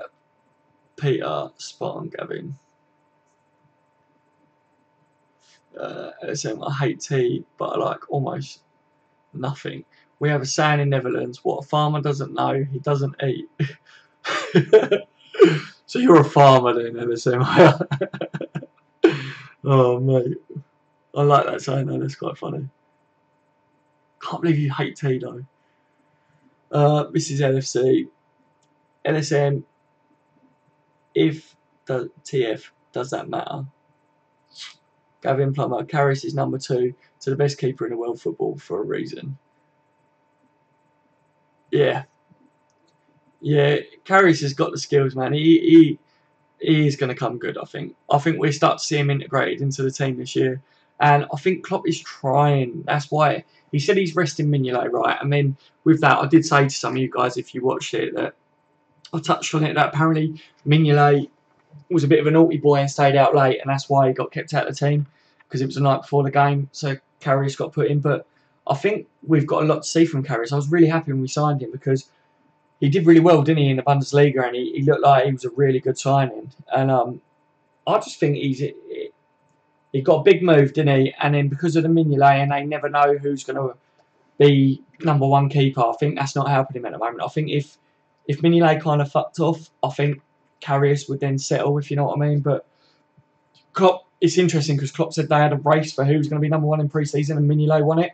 So I don't know on that one. Obviously, if Mignolet is our best keeper at the moment, then fair be it. But I think Karius is going to take over one day, I think. Let's have a look what we got here. I missed defenders like Razor, Julian, Dix, the Madmen. Where are they all now? Yeah, exactly, mate. I'm not being funny, but the good old days, innit? Like, players were players, like men were men. I mean, there's like images of Liverpool years and years ago where players would literally be coming off the pitch and their legs were just pissing with blood, wouldn't they?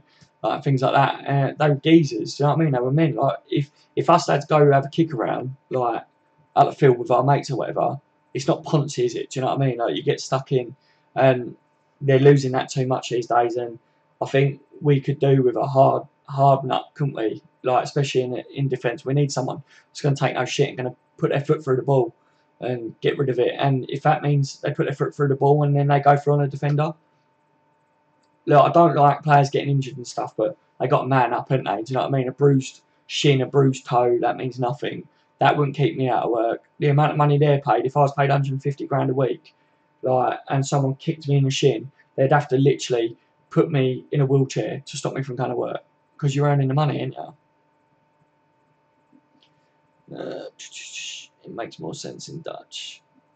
Yeah, I think Jones is the worst I've seen. Yeah, I felt for Jones though, Spencer, didn't you, mate? Welcome to the channel, bud. I think in the football sense, Jones wasn't good, was he? He let in easy shots.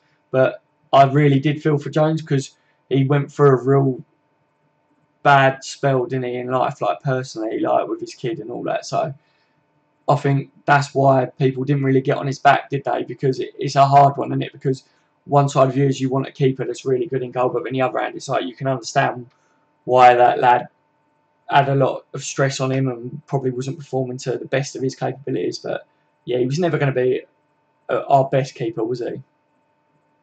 So in the Netherlands, there are no tea fields, so you eat flowers. What the fuck? Oh, mate. Razor was a beast. Yes, he was. I live in the north. In the north, we are stereotyped as a farmer. Oh, right, yeah. Stereotyping goes on everywhere, doesn't it, mate? Like, really. It's like us lads in the south are stereotyped as Cockney, and we're not all Cockney. Do you know what I mean? Like, and like, there's stereotypes all across the board. I think as well, one of the stereotypes now with all this fucking YNWA is Essex stuff and all that, everyone, like, I've seen comments on that, like, it made me laugh, but one of the first comments I had on the channel was some bloke commented saying, you're just some gay only way as Essex wannabe, like, sort of thing. And I was like, whatever, goodbye. Do you know what I mean? Like, stereotypes literally go on everywhere, don't they? And yeah, we don't all live up to our stereotypes. Don't get me wrong, there are some that are a little bit of a bellend. Harris is a nervous kid. Yes, Gab, very nervous, mate. Looks like a baby giraffe, doesn't he, on his legs at the moment? Needs to sort it. Mignolet gets more stick than he deserves.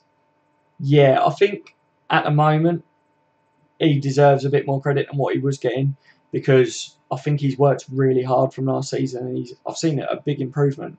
But I don't know. I just want to see that for a whole year at least. You know what I mean?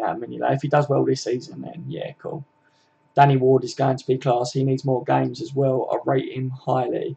Yes, Gavin, I do. I want to see him have more games. I said that earlier. I think he's got a massive future. I think he's up there on par with Karius and Mignolet at the moment. He's just got, it's just the experience thing in it. I think that he's lacking. But then Karius hasn't really got top experience, has he? Like Danny Ward has had some loans and that. So I think Danny Ward could come in and do a job for us. I really do think he could. It'd be interesting, really, if, because we got 3 well good keepers, are we going to see one keeper for the cup games, one keeper for the Premier League, and one keeper for the Champions League? I don't know. We probably wouldn't, but it'd be something to look at. And then, if that's the case, though, guys, who plays Champions League for us? Who would you like to see in Champions League for us in goal? I'll rate him as well.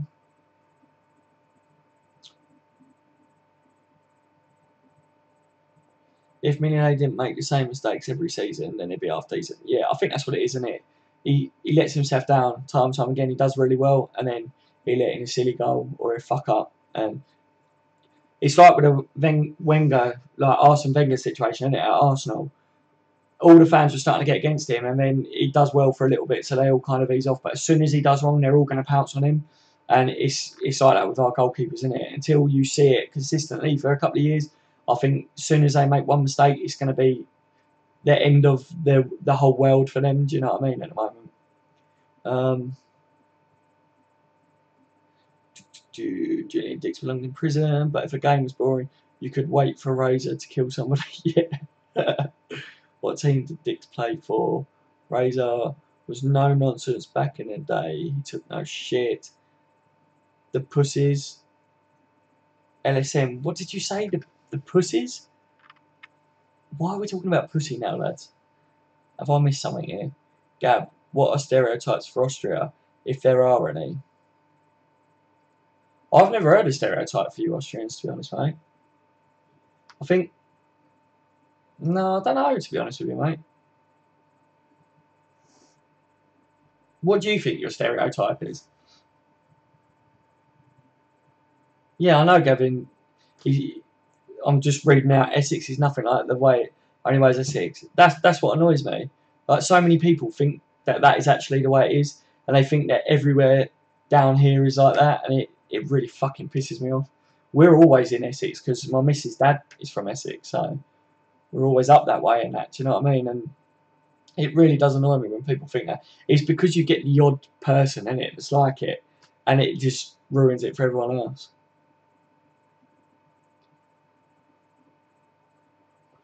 Yeah, I called you a flower eater, so basically a cow. Oh, LSM, you play the Hitler card. Hey, what? Why are you two going on about this? Now, you two. Now. Now you've got to get it. LSM versus Gab over Mayweather versus McGregor. He went West Ham after us, I think, Peter. Yeah, I think he did, didn't he? Gav, I think that was it, mate. Gab, you asked. It was a joke about Peter Stenham, EK comment. Just a joke, LSM, eek. I know, guys, we need to take a chill pill. We need to step down it. I think we're all friends anyway, aren't we, eh? Just great banter. Yeah, that's it, buddy. Whereabouts in Essex? Chelmsford and all that, mate. That's where our dad lives. I'll have to tell you exactly what it is, because it's like, I'm trying to think where I can tell you where it is, because I don't normally drive there. It's normally someone else that does, but I'm trying to think. I'm not really good with names of places. I'll tell you what, right, I'll get back to you on that, Gav, because she'll tell you straight away the name of it, but I think it is like Chelmsford way. But it's a nice area anyway where he lives. Gab, LSM, I'll fight you in the middle, somewhere in West Germany. Jesus Christ, here we go, boys. We've got war brewing. Jesus Christ. Take it out on each other on a game of FIFA, lads. That's what you should do. May the best man win on FIFA. That's what I say. Yeah, I want to say Chelmsford, Gav, because it's like one of the main things that pops up, but there's a name, and it keeps going around in my head, and I don't know where it is, but basically from where I'm from, it takes us about an hour and a half to drive to her dad's house. And I'll tell you where it is, mate. What's that zoo in? We went to that zoo only about a month ago, a month and a half ago. We went to some zoo. I'm trying to think what it's called. A really good zoo it is, and they were 20 minutes away from that. Trying to keep up with you now. They're all going off, aren't they? Where Gavin, I was banged up in Chelmsford for 8 years ago. Banged up in Chelmsford 8 years ago. Oh right, really? Yeah, yeah, I'm trying to think what it's called, man. I think it is. Yeah, we could do that. Listen, they're still going, guys. They're still having it in there. Nut jobs. Yeah, Gav, what's the name of that zoo, mate? I'm trying to think what it is. It's going to bug me up. We've got some leaflets somewhere from it. But there's a really big, well-known zoo near where they live. And we literally, what we did, we drove up there. We went to the zoo and we stayed in a Premier Inn. And then we stayed overnight. And then we went to her dad's the next day. Who's it? Go watch Street on FIFA. You two definitely should have a FIFA game, seriously. 1v1. Yeah, you two should have it. I mean, let us know what happens, guys. We want to know on the stream, don't we, lads? We want to know who wins out of that one. But whoever wins, though, guys, that's it. It's dropped, right? We could do that when we play it against the German team. First, we watch the game, and then we go boxing, kung fu, etc. Bloody hell. Game on.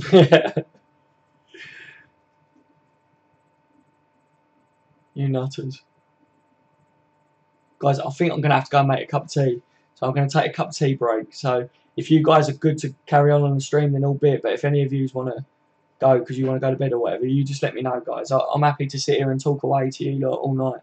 So I'm going to go and have a little bit of this. I've got to make a new one. It's cold. Oh.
Oh yes.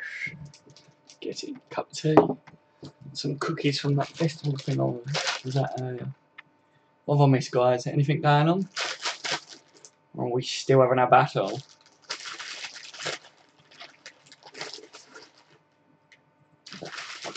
What is that one? Oh, that one. Yeah, we'll go with this one, guys. Sorry, I hope you don't mind me having this. Yeah, I'm just going to read and carry on just to catch up, guys.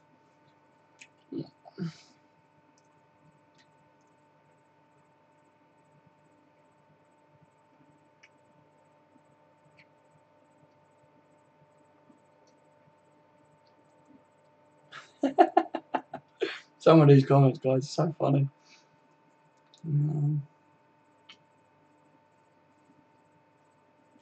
Gavin, the new transfer system on FIFA looks sick. Yes, it does, bud, doesn't it? Seriously, I can't wait for this game to come out. I'm like it every year, but this one I think is the next step, isn't it? Can't wait till you can put virtual goggles on, do you know what I mean? And be running around kicking the ball, like playing with Liverpool players running next to you and shit. That'd be fucking unreal, wouldn't it? I think you'd get dizzy though, wouldn't you?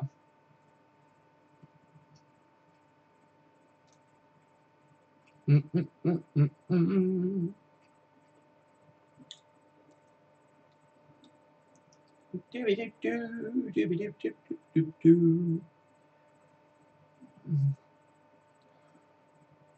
there's cutscenes for the transfer negotiations. Yeah. They put a lot more effort in than they this one, I think. And we're starting to see a massive improvement now. What are your guys, I don't know whether any of you like Call of Duty, but what are your guys' views on the new Call of Duty? I'm well happy that it's going back in time. I think that's what we needed. I get sick of all this fucking jumping around shit, futuristic shit. Does me in. I want to be firmly on my feet, running around gunning people down.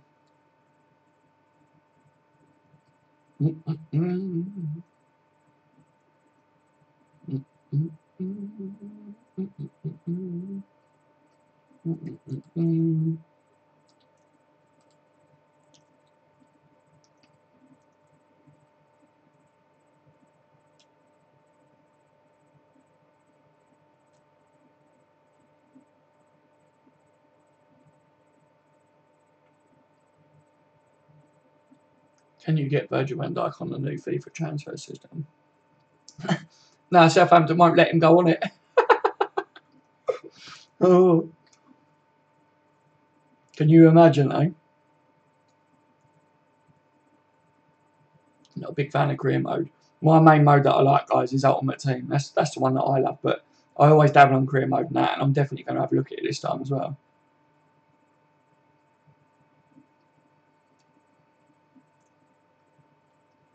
See how realistic is that? You can set release clause and sell-on clauses as well now. That's what it's all about, and it's what you want. If you're doing a career mode, you want to feel like you're actually doing it for real, don't you?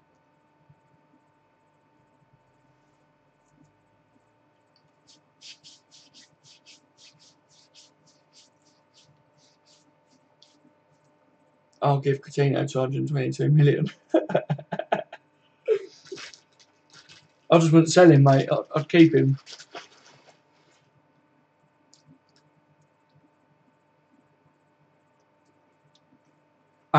Another question that I want to talk about.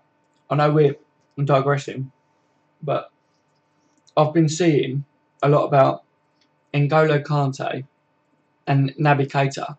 Who's the better player? I want to know what you guys think on it. And my views is that they're completely two different players. Kante is absolute quality, isn't he? Let's face it, he's really good, but defensively. But Keita seems to have that as well as the attacking side as well. So I want to know what you guys think on it. Who do you think's better? Obviously, I think a lot of us are going to think Keita, but I've been seeing this come up quite a bit recently, so I wanted to know what you think.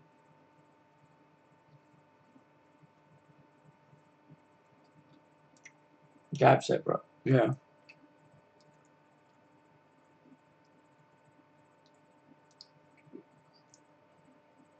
It's impossible to judge until they've both played in the Premier League. Yeah. That's what I'm saying. I keep seeing all these videos on YouTube and people discussing who's better in that. And I'm like, how can you judge because they are two different players and they've got two different playing styles?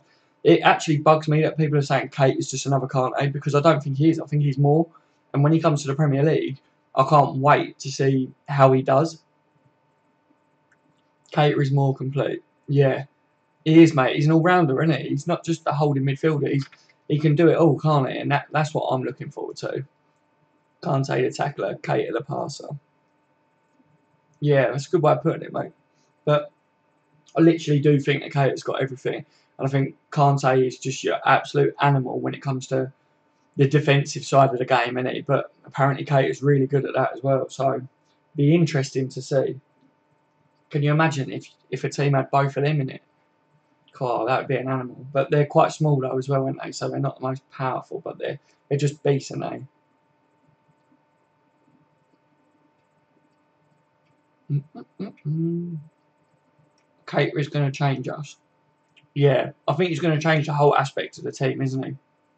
I think, for me, Keita is a massive player for how Klopp likes to play, and that takes me back to what he was saying, where he was like, it's Klopp's player, that's who he wants, and I think he wants him so bad, and that's why he's saying us do this special deal where we're getting him next year because you don't want to miss out on him, because I think Klopp knows that he will take Liverpool as a whole to that next step, which is up there with the best, isn't it? So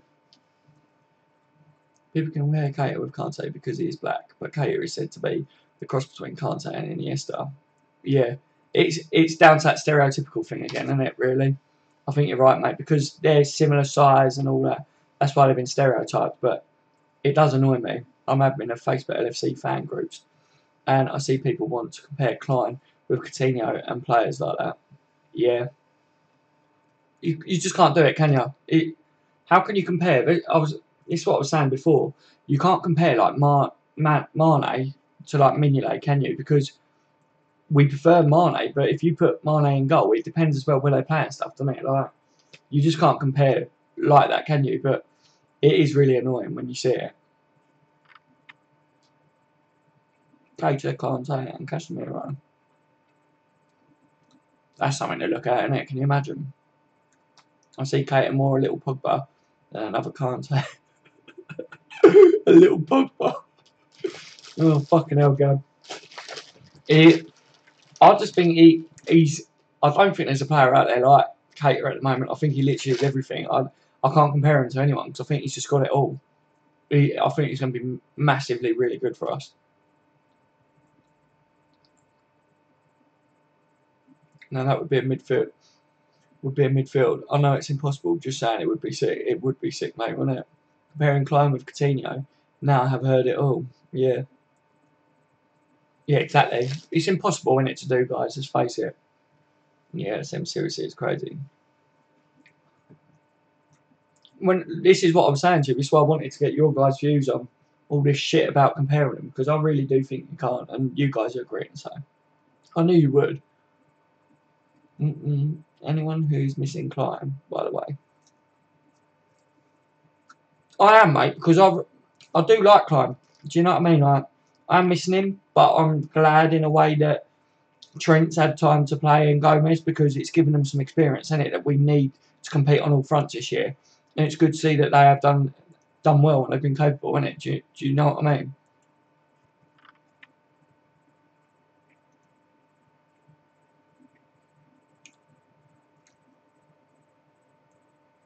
Becoming a little Pogba, what overpaid waste of money. Yeah. I don't rate Pogba, only on FIFA.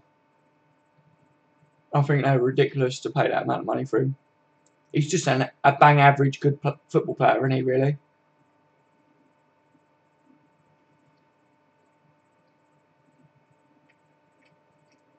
Yeah, them three in midfield would be really, really small, wouldn't they?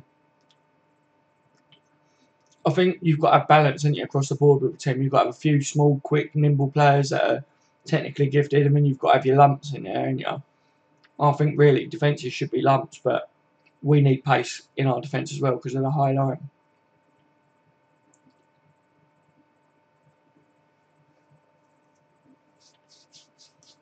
Better than Bellerin. I am to Trent Alexander-Arnold is the best possible standing. Yeah, he is, mate. I totally agree with you. Trent's done really well, hasn't he? I think he's got a massive future, like we've said time and time again. And it's just getting him game time, innit, and getting the experience in, because he's got the attributes, hasn't he? But now it's about learning and getting experience. And I think against Hoffenheim, that goal that he conceded, where he weren't in the right position, if he would have had loads of experience, that wouldn't have happened, would it? And I think just from him being at fault for that goal, that's given him the experience already in that situation. So that's what it's about, innit? Is experience and learning.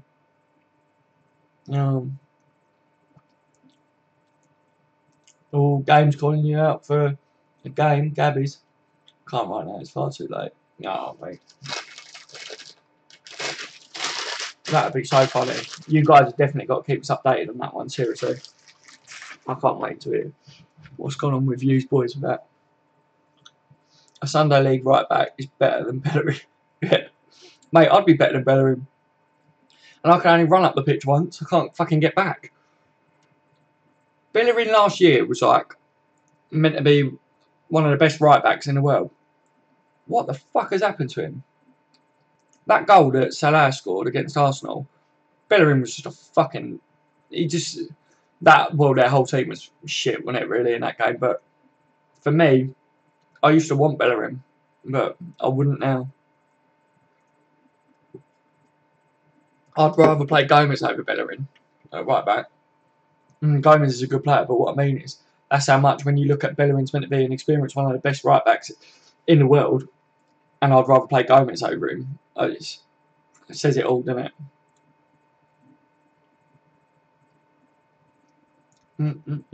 It's because of his ridiculous haircut. Since then, he has been shit. How many times have we seen that in players? Do you know what I mean? Pogba's haircuts, like Messi with his bloody haircut. I mean, alright, you can't say that Messi's shit, but what was he doing going with that blonde crap in his hair? I just don't get it. I know they're all like fancying that, but if I was a millionaire like these guys, I'd look the bollocks, but I wouldn't fucking have blonde and shit in my hair. Do you know what I mean? I don't see how they think they look good with that.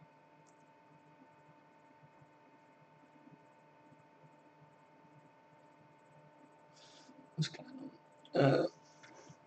Sorry guys, I've still got that monitor for my kid, but my missus is in bed with him, but where she works nights, she's conked out because she hasn't been in bed all day. So I'm just watching. He's alright, she's with him. Where are we, guys? Let me just have a catch up. Sunday League right back is better than Bellerin. Yeah, it's because of his ridiculous haircut. Yeah. Did anyone see Ox comment after he signed? I saw a couple of things, but I didn't know whether they was actually his true comments, because he was quite brief, wasn't he, on his move to Liverpool, and he said he'd speak more to LFC TV after the international games. I wish he did say, we are in great form for against City since we beated Arsenal 4-0. Oh, did he actually say that? I didn't see that. I don't know, is that true, guys? Because I hadn't seen that.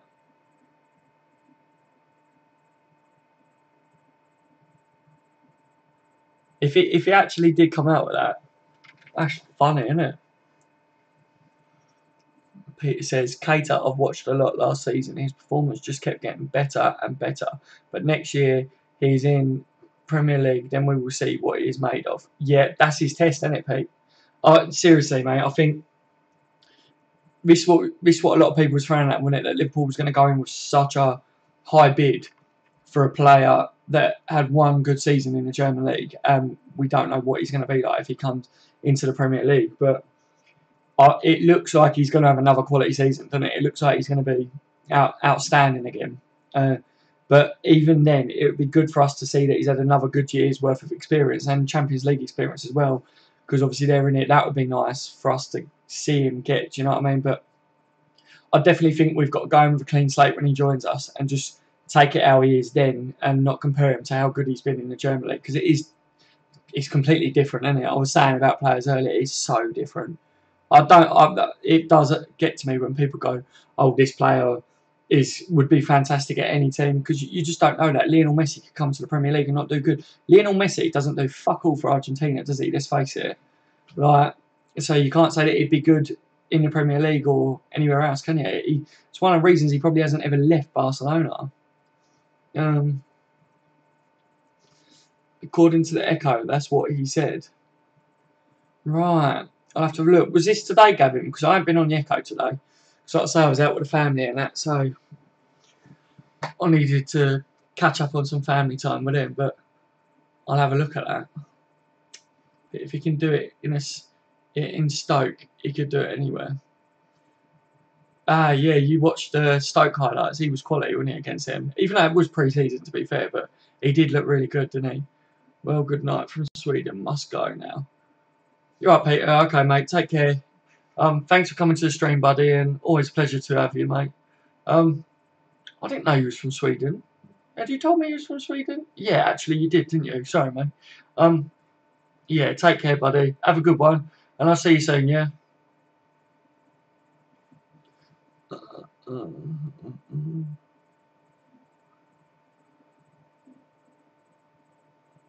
No, it was just after he signed.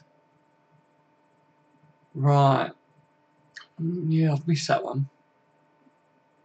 I saw there was his brief comments that he did where he was like, I'm happy to be a Liverpool player and really excited about the future, blah, blah, blah. But the thing that I read was that he had turned around and said that basically, I'm going to keep it short because obviously I'm with England at the moment, blah, blah, blah, which you've probably seen that as well. So I was mainly waiting to see what he says when he sits down with LFC TV, do you know what I mean? But that's interesting. I'm definitely going to look that one up because that's fucking funny.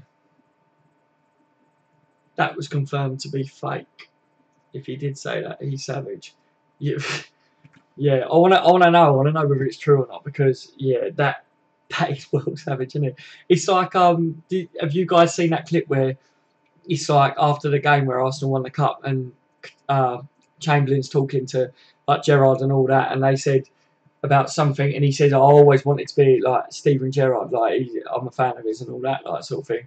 And they was like, "Oh, do you not want to be like Savage or whatever?" And he was like, "Nah, sorry, he wants to be like Gerrard." And that he has got a bit of that in him, isn't he? He's got a bit of balls about him. As far as I'm aware, it's not been confirmed at all. Yeah, that's what I mean. Like, I haven't seen it, but like I said to you guys, especially today, I haven't had much chance to look at anything, to be honest, because obviously I've had to spend time with him, but I will catch back up tomorrow. It's good to see all what comes out though, and it once transfers are done, because then you find out why he leaves, why he wanted to leave Arsenal really, and shit like that. So it's always a good read, isn't it? He has number 21, so he can be our new Lucas. Big boots to fill. Yeah, I agree, mate. Do you know what? He's a real bugbear of mine, guys, and that's that people that are saying that Lucas was shit and good riddance to him. That really annoys me, because not only was he like such a strong influence to the players, like in the background, like they come out and say, but Lucas always did the job, man. And yeah, he was versatile, wasn't he? And half the time he played out of his position. But I rated the lad. I think he had a really tough start at Liverpool, and he really did well, didn't he? He proved himself, and he changed how the fans thought of him and that. And the fact that some people jumped on his back as he was leaving, I thought that was a bit of a dick move, really. I was a little bit disappointed with people over that. Ox is a Liverpool fan. His idol was Stevie. Yeah, I know, mate. It's good, isn't it? As I reckon that's got to be one of the main reasons why he signed, isn't it? Because it weren't for money, was it? Because he went for less. I know. Gav, if you play centre back, we win the league. If who plays centre back, buddy? Chamberlain. So if Chamberlain plays centre back, we're fucked. Can you imagine that? Can you imagine if we play against Man City and Chamberlain takes over Lovren? What would you do? I'll tell you what, I don't know, mate. I'd be a Jurgen Klopp when Liverpool take penalties. I'd be like, I can't watch. I'm just going to listen. Just going to listen, guys. It won't happen, will it? But that would be funny. We need to get at least into the top 4 for when Keita comes on board so he can hit the ground running. Do you think that puts extra pressure on us this season? I think the pressure is on us anyway this season, mate, isn't it? I think obviously getting Champions League last year and then getting a few players in, I think Liverpool putting their own pressure on themselves, aren't they? Because they know that it's been too long that we haven't stayed consistently. And from Klopp's words, where Klopp turned around and said that Liverpool need to maintain the top 4 positions in the league and we need to make sure we're in Champions League every year. I think there is that height of pressure anyway on us.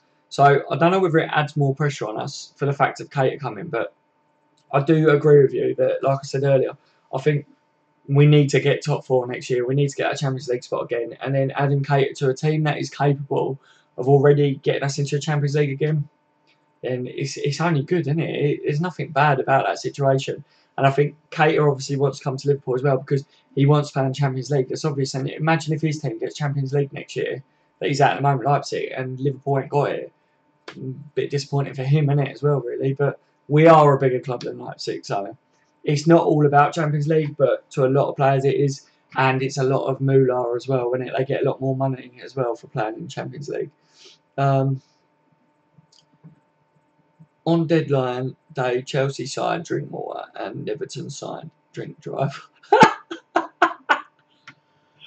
Fucking hell. What a comment. Comment of the session there, mate. Oh, that is really funny. I like that. That is really, really funny. Well done, Gab, mate. I like that. Gab Ox. So you was on about Ox playing defender. You're a funny lad, you are. I'll tell you what, if Ox plays in centre-back, I'm worried. Because I don't think he'd be a good centre-back, to be honest. He could do all right defensively, but not that good. I'd rather have Lovren in there, and that's saying something, can it, really? It would be fucking funny if he took over Lovren and done better than Lovren. Yeah. That's what I'm saying. Can you imagine? Like, oh, mate. That'd be the end of Lovren's career, wouldn't it? If Chamberlain comes in and takes over him, he's gone. Seriously? To be fair, Chamberlain's got the pace to play that high line, but he ain't got nothing else really, has he, to offer us defensively.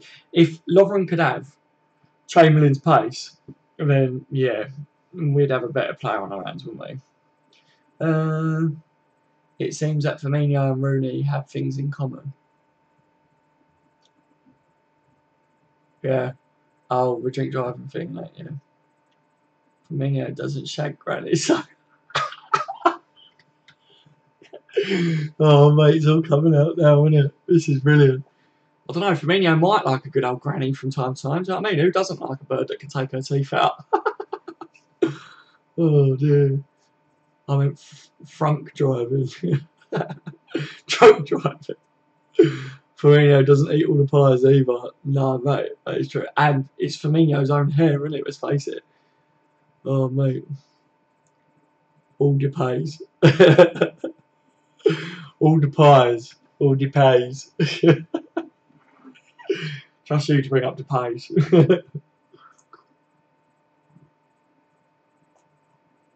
Who ate all the pies? Oh. What an evening, guys. This has been brilliant. We've had a right laugh, haven't we, again? What I'll do, guys, with these streams and that in the future, it'll be the weekends that I think I'll stream. My missus works every other Saturday night, so like she was at work yesterday, she'll be off next Saturday. So I think the weekend's probably going to be the best time for all of us because normally you ain't got to get up so early in the morning and stuff. And I don't know, you guys might be out or whatever on the weekend, but that's cool. Do you know what I mean? If you can make your channel and stream, then that's good news for me. So in Canada, there are sugar pies. They are sugar. Little baked heaven. Really? Sugar pies? Get me to Canada. After the game, streaming would be good. Yeah, that's what I'm thinking, LSM. I'm thinking that like a live match reaction would be good, wouldn't it?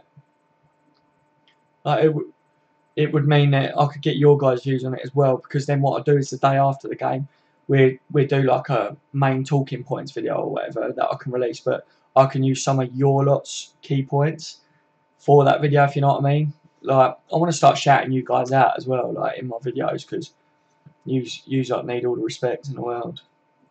Do you think Danny Ings could adapt to playing / learning the centre-back position to ensure player time?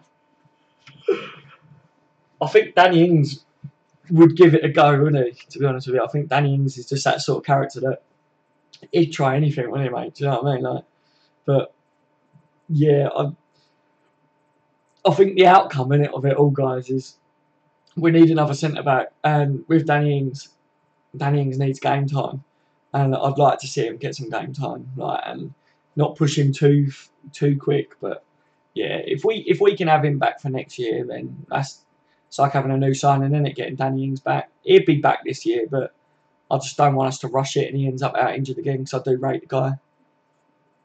Great Ings, defender of Europe. Yeah. That would be so funny, wouldn't it? Liverpool's lineup: Chamberlain and Danny Ings as a centre back pairing. Oh, Jesus Christ! Why not? Why not? Do you know, in some of the games where we've turned out, we haven't been much better, have we? B-Ball, I can't pronounce your name. That's a cool name, B-Ball. I'm just going to call you B-Ball. Welcome to the stream, buddy. Honestly, Coutinho, off, greedy bastard, getting paid 180k and still wants to move to Barca. Yeah, mate, loads of people have got your views. It is one of them things, isn't it, that all football players are too greedy and everything, and it's one of my qualms with him is the fact that a couple of months ago he signed a contract, got his massive pay rise, and then all of a sudden he's like, actually, do you know what, sod you, I want to go to Barcelona. So yeah, that situation is up in the air in it at the moment until we hear what he's got to say about it. I want to hear what he's got to say about it. We don't know what's going on behind closed doors or what, but yeah, like I say, mate, I agree with it. There's a lot of people that are peed off for Coutinho, and then you've got the other side where people are just really like backing him and stuff. At the moment, I'm just waiting for that statement from him to see what he's got to say for himself. But I said, as long as he gets his head down and plays football this season for us, then he can have his move or whatever next year and fuck off in it, really.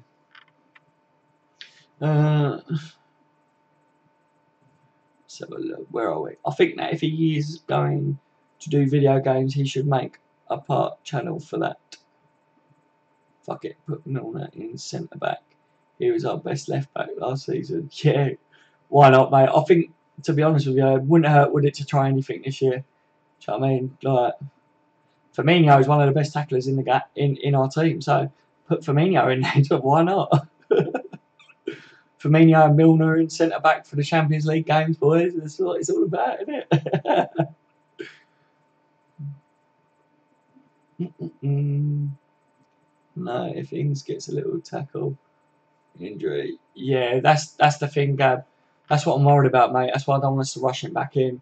I think, like we were saying, he is a good player in it, and it would be good to see him come back in. But we've got to really take it slow with him. I think we've got to have an approach like what Klopp's really approached Sturridge, isn't it? Like, everyone was thinking that there was problems that Sturridge was going to leave, but I don't think it was. I think it was that Klopp sat down with Sturridge and said, look, we need to take it really slow with you, otherwise you're just never going to get out of this fitness spell, are you? Like, and injury woes and stuff. So I think that's where Danny Ings might go. Hopefully Danny Ings does a full recovery and isn't like Sturridge and can play more regularly, because that would be nice. I think for too long, Liverpool's attackers, we've had attackers in the team, but we need strikers that aren't just going to go out injured after a few tackles in it, really. I think that's why we're missing, like when Suarez went, that was something that we missed. That lad would just go, when he'd get hit by a train, and then he'd get back up and he'd go and score a goal or score three, wouldn't he? Do you know what I mean? Like, that's what we're lacking. That's what we're missing at the moment is that type of striker that can just get up and get on with it, innit? To be fair, if Coutinho went around the move in a different way, fans would thank him. Yeah, that's what I mean. It is that, innit? No one knows the truth. And if Coutinho would have come out, or if it would have come out a bit differently, where it was a bit like Coutinho really wants his dream move to Barcelona, like I said, I wouldn't be like, no, you can't fucking go to Barcelona. Like, what's that all about? Like, I wouldn't be like that. I'd be like, thank you for what you've done. I think what it is because he signed a contract extension, isn't it? He hasn't come out. I mean, all you hear is that he's not going to play football for Liverpool again. He's going on strike and all that. So there's a lot of media shit. We don't know how true that is yet, but there's nothing to deny that media, is there? There's nothing to deny all these reports to say that he's doing all that. So that has peed off a lot of Liverpool fans. And like I said, one of the main reasons I think everyone is getting so upset about it and getting so angry is it's not because they hate Coutinho. It's because they're upset with him. You know what I mean? We want to keep our best players, and like I said in my stream yesterday, we watched Coutinho grow as a footballer, didn't we? And as a human being, because he's got his family and that, and stuff. And when Coutinho come to us, he was a kid, wasn't he? Do you know what I mean? Like, and now we're finally seeing that fruitation starting to come in. This would be his best season for him, yeah. And for Barcelona to come in and pinch him off you, it's like, I don't know. It's just that's why everyone's upset, isn't it? So I'm just waiting, guys. I've said it time and time again. I will wait for that statement. If we don't get that statement, then I'm just going to believe the rumours, and the rumours are that he's been a dick about it. So yeah, it doesn't look good for him if he don't come out, does it? They are football players. How fucking hard can it be to learn another position? Yeah, true, mate. It's a bit like when you in a line of work, isn't it? Like, if you do a certain job and then all of a sudden you're asked to do another job, you just have to get on with it if you're asked, don't you? Really, like, that's what you're getting paid to do. But I'd much rather see someone that can change position, like, can play. Say like Milner, he had to change, didn't he, to play the left back role. I'd much rather see a naturally gifted left back than I would see a midfielder that's naturally gifted at being midfield try and change position. If you know what I mean, it just makes sense, doesn't it? But yeah, they're paid tons of money, and for us guys, if we was in a job, we would literally have to do whatever we're told, wouldn't we? So, are you then expecting Clavan to score 20 plus goals as a striker then? Yeah, I am, mate. Clavan all the way. I said to you, he ain't let us down yet, mate. And good old Clavan. That ball that he played over the top in that game, was it? Oh, I can't remember, was it Hoffenheim or Watford or no? What game was it? He played that delicious ball, didn't he, over the top, and it was just banged in. And yeah, I'm not saying I'd put Clavan up front really, but if we're juggling and we're saying this and we're juggling all the players around, put Clavan up top, mate. Who knows? He might be like a little Firmino. He might be good at linking up. He looks very calm on the ball, doesn't he? What's your Discord? I can give you mine. Are you talking to him? Maybe, yeah. Get the club. Most have played in their position for many years and putting them into a position that they don't. Anyone would struggle. Yeah, that's what I say. I'd much rather see someone that is naturally used to playing a certain position, like in that position. Do you know what I mean? Because it's all well and good going, oh yeah, you've got the attributes to be a professional footballer, like you can kick a ball. Do you know what I mean? So you can play in that position, but they're not going to do that. They're not going to do better than someone that knows how to play a position inside out, are they? So,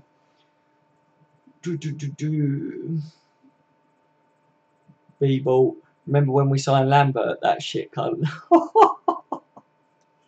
Do you know when we signed him? I thought, yes, we got a bit of a backup striker there, Plan B, because that's what it was, wasn't it?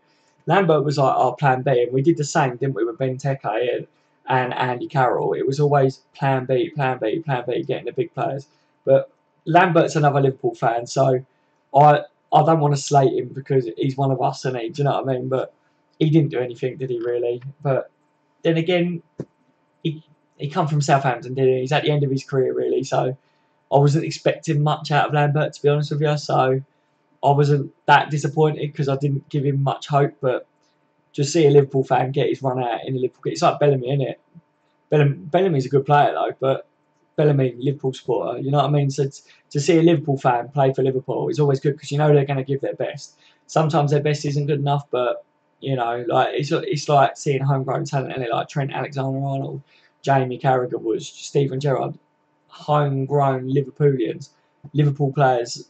Like that's what Liverpool's always been about, is homegrown players, you know, and I think you need that in your team, don't you, these days? And I think too many clubs are losing that because they're just going out and spending money on ridiculous players from abroad and stuff. And it's one of the reasons why, right? I know some of you guys aren't English and stuff, but it's one of the reasons why I swear England haven't done very well in the World Cups and the tournaments now over the last few years, is because the actual good English players, and they're not getting their progression and they're not getting their game time and they're not improving because they're not getting into the top teams, so they're not learning because the top teams in England are buying all the players from abroad. Do you know what I mean? So the top English players aren't really getting in. Now we're starting to see the young lads are coming into the system and coming up, and they're doing really well, and the future does look good for England. But it is something that had peeved me off over the years, that I literally thought to myself that they should try and keep the homegrown talents and that in the big teams in England, because I know they tried to say you have to have this amount of English players in the team, but they didn't really try too hard, did they, with that one? So, yeah, I think that's one of the downfalls for England over the years. Hopefully it changes. Hopefully we've got a good future ahead now, but that's my view as an Englishman. Ooh. Hang on. What are we saying here? Oh, the chat jumped right down. I didn't even see this. Sorry, guys. Lambert wasn't that bad. He was given enough game time, in my opinion. Yeah, cool. We need a defender. Like, where the fuck did we find Lovren and Clavan, for fuck's sake? Lovren was pretty good, wasn't he? At Southampton. He just doesn't suit our system of defending. He hasn't done it, has he, for Liverpool? So, yeah, I'd much rather see him replaced, but he'd go to another team that sits defensive and he'd probably do well. Clavan, I think we just bought in to replace Kolo Toure because we had like someone that was well experienced in Kolo, and we lost him, didn't we, to Celtic? And I think Clavan was that player that can play a bit of football and's got experience, and that's why we got him. He was just a backup, wasn't he? But it's not good enough that we might see Clavan playing in the Champions League for us. That would have never been the case before. Never heard of them until they came in. To be fair to you, I hadn't heard of Clavan, but I'd seen that he was highly rated when he was linked with us. And Lovren, I thought that he was a good player before he did sign for us at Southampton, to be fair. We should send them back, people. I can't seem to find you. Oh, you two are still trying to do your Discord thing, aren't you? Woodburn is a nice piece for the future. Yeah, mate, he is, isn't he? That goal, I was saying about it earlier. I hadn't seen it, and some of the lads on the channel was telling me about it. And yeah, I watched it late last night. What a hit, son! It weren't even the finish for me that was so good. It was the control. It was just everything about it. He just had an air of brilliance about it, didn't it? That's when you look at a player and you think, all right, that's world class. Do you know what it reminded me of, guys? It reminded me of, remember Wayne Rooney when he first came on the scene for Everton? He scored that absolute screamer, didn't he? That's what it reminded me of. That was like, then Wayne Rooney went on to Man United and had a massive career, didn't he? That's what that goal for Woodburn could be. And I just hope it's with Liverpool, guys, because, like I said time and time again, I think if a team comes in with 20 million, Liverpool might let him go, and that would be a real shame. I'm telling you now, that would be a real shame to lose him. That's harsh on them, but yeah. They would have to be prepared to make the transition to break through. I realise it would be a big choice to make for your career, but hell, let's have it. They would have to be prepared to make the transition to break through. I realise it would be a big choice to make for your career, but yeah. Woodburn is enough. Oh, I've already read it. Sorry, mate. Sorry. Yes, a really useless record for everyone. Lambert has played and scored in every football league and in every cup competition in English football. Yeah, that's what I mean. He'd been around the block, and he never come. I never set my hopes really high for him. I think we bought in Lambert, didn't we? Because one, he was a Liverpool fan, and two, we got Lallana, didn't we, at the time? And to be fair, Lallana and him linked up quite nicely, didn't they, at Southampton? So I think we needed a plan B, and Lambert was that plan B, and Lallana going in as well. They knew how each other played, so it was a bit of business at the time that looked like it would be good. And like I say, he didn't really get much game time to do, but I never thought he was shocking. Do you know what I mean, when he was in?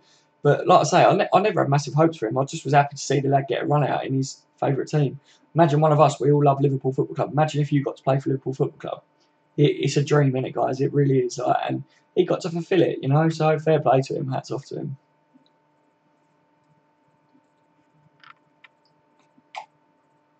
Lovren is good, but not good enough. Lovren is good, but not consistent enough, isn't he? And he's good when he's in a defensive team, not an attacking team, in my opinion. But yeah, I was not impressed. Austrian.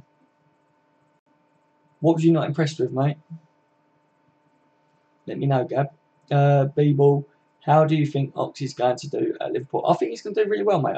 I said it earlier on, but obviously you wasn't in it. I think he's got a lot to offer us going forwards, and I think Jurgen Klopp is going to really really bring his game on. I think he's hitting the best years of his career, isn't he, Chamberlain? And the progression, I'll tell you what, right, before this transfer window, yeah, Arsenal fans, I know, they was really highly rating Chamberlain, and Arsene Wenger didn't want him to go, and he said that he's one of the best players for him, right? So he was starting to do really well, but his progression wasn't going as fast as what he should because he kind of hit a stalemate where at Arsenal. Everything's a bit of a shambles there, isn't it? And he'd been there for a long time, and I think situations like that, players should freshen things up a bit, and he just looked like he'd kind of hit that spot. But last couple of seasons, I think Chamberlain's was picking up, and I think now coming under Jurgen Klopp is a master at getting players like that to perform. He did it with Lallana and that, didn't he? Wijnaldum, all of them guys. Firmino, he just every single one of them. Like I could literally go on.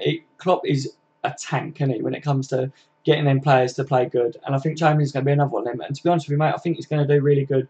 I think it will take him a while to get used to how Liverpool play. He naturally presses, so that's a good sign. So it shouldn't take as long as other players. But I think Chamberlain has got that explosiveness in the middle of the park and a drive, and he's always looking to get forward. So I think he'd be a really good acquisition. I think that's why Klopp was happy to take him, to be honest with you.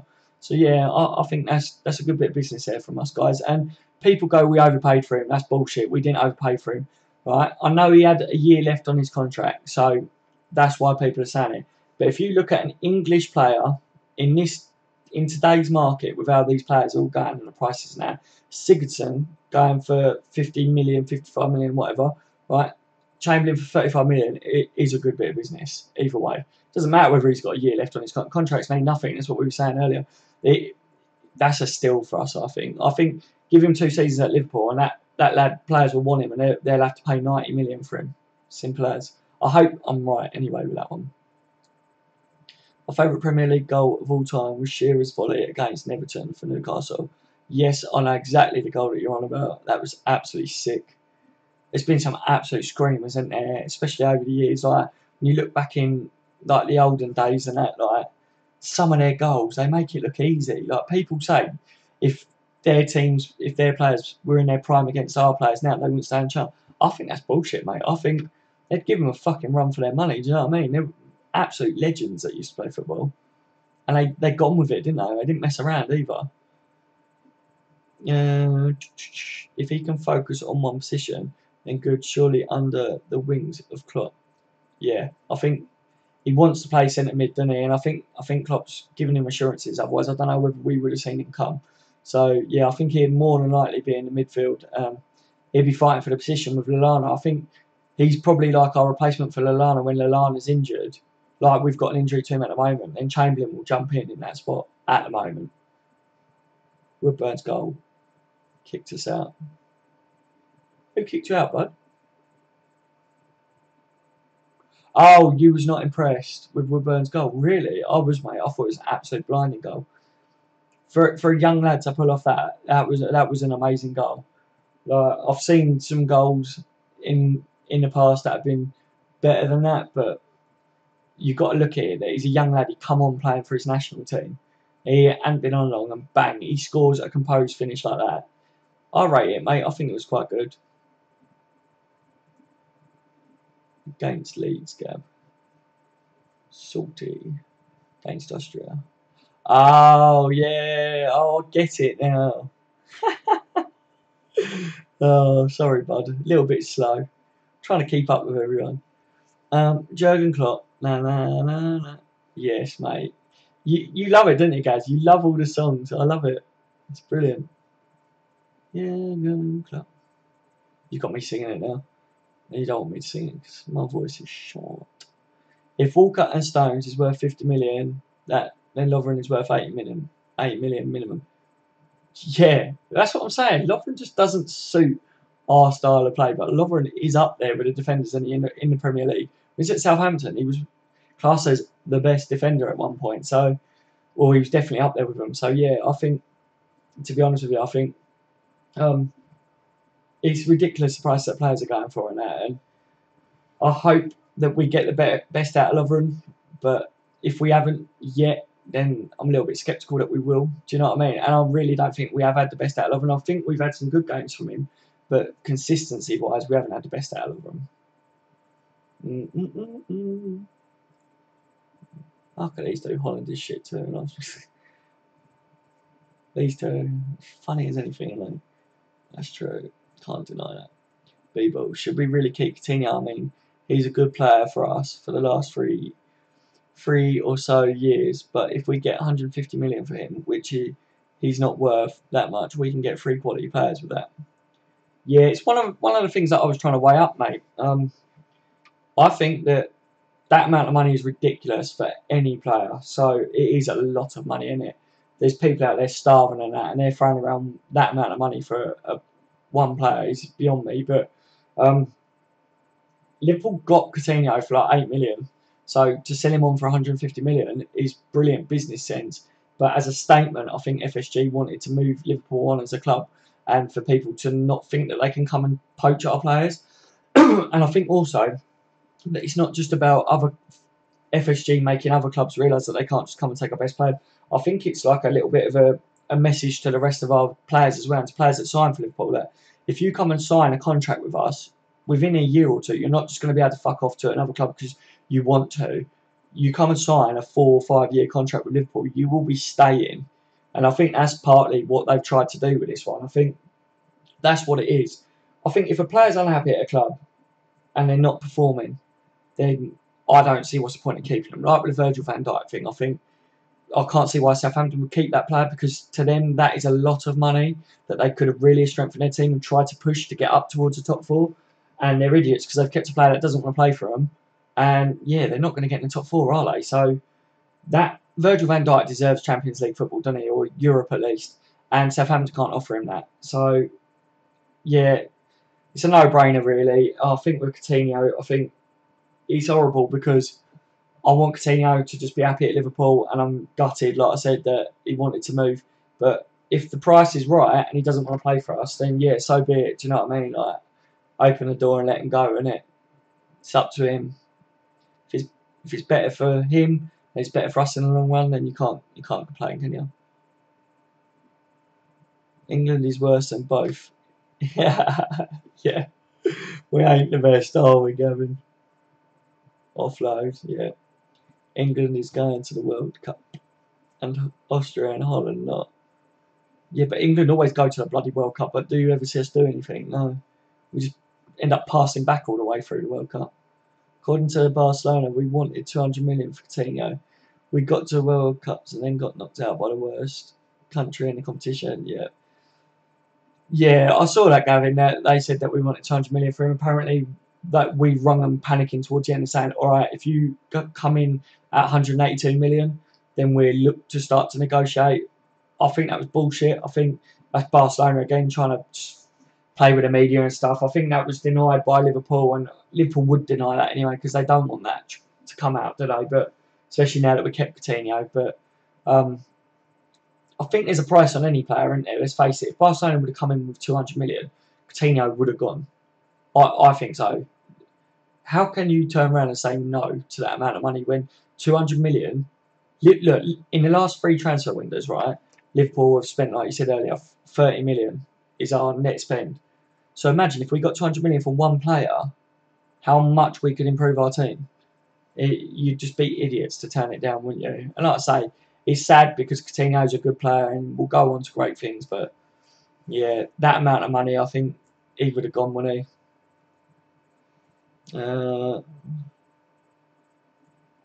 My players who want to play for Liverpool. Adios, Kelsey lad. Cootsy lad. Yeah, I'll get you. Coutinho. Yeah, it is, isn't it? Sell the players that don't want to play for us, like Emre Can and that, if that's true. And getting players that want to wear the Liverpool shirt and they're going to give 100% because they want to be here. Not players that are worried about a contract extension and they're not bothered about signing it and that. Nah, like, jog on, do you know what I mean? You play for Liverpool Football Club. It's one of the biggest clubs in the world, if not the biggest club in history in the world. So, in my opinion, if you get to play for Liverpool, you've cracked it. And that's not just as a Liverpool supporter. That is, I think anyone should look at it and be like, you can't deny Liverpool's history. And like I said earlier, people that say, oh yeah, you're all about history and that, yeah, fucking right, we're all about history because we've got history. Do you know what I mean? They haven't. And it's only a matter of time before we start winning the Premier League. Once we've done that, guys, then we've got the history and we've got the present. And then the other teams can all fuck off, can't they? Because they chat shit all the time because that's the only thing they got to hold over us and they're jealous, basically. Barca should be fine. Pissing me off like this, it's almost sad. Yeah, I think teams should start getting a big slap on the wrist, to be honest with you. I think it's about time. What's the point in having FIFA fair play and that if there's ways around it in loopholes? These teams shouldn't be able to play dirty like they do. Do you know what I mean? I think they try everything, don't they? They use the media, they stir the player up, and then it's Liverpool that have to come out with a public statement, say sorry because they was tapping up Virgil van Dijk and sending him tactics and that. That's why we had to issue a statement. Well, I'm sorry, why is that any different to what Barcelona have done? Why shouldn't Barcelona have to come out and go, I'm sorry? Do you know what I mean? Like, it makes me laugh, mate. It's beyond me, really. We do shit in every competition. Yes, we do, mate. Absolutely every competition. England are shit. I'm hoping that the future's a bit bright, like Gavin. You've got to admit, mate, we've got some young players starting to come through, haven't we? That look like they could do something. But then, to be honest, the golden era with Gerrard and Lampard and that, they should have done more, shouldn't they? And they didn't. So I just don't think England is a nation that can push on in big situations. They literally want everyone, yeah. But what makes me laugh is they literally haven't hardly got anyone, have they? They're falling apart at the moment.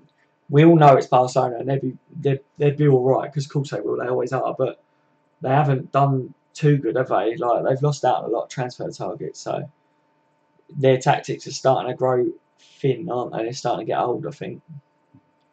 England got knocked out of the last competition by Iceland, for fuck's sake. Yeah, I know. And they sell chicken nuggets for £1, so it just makes me laugh. We are at no competition, so be happy you have the World Cup. Why not? Yeah, Gav, I get what you mean, mate. It's better to be in it and take part than to not. But, mate, it's almost embarrassing because England has a reputation of being one of the best teams in the world, and with the players that we have, then we should be. Do you know what I mean? But we just don't do fuck all with it. We won't be in the World Cup for very long.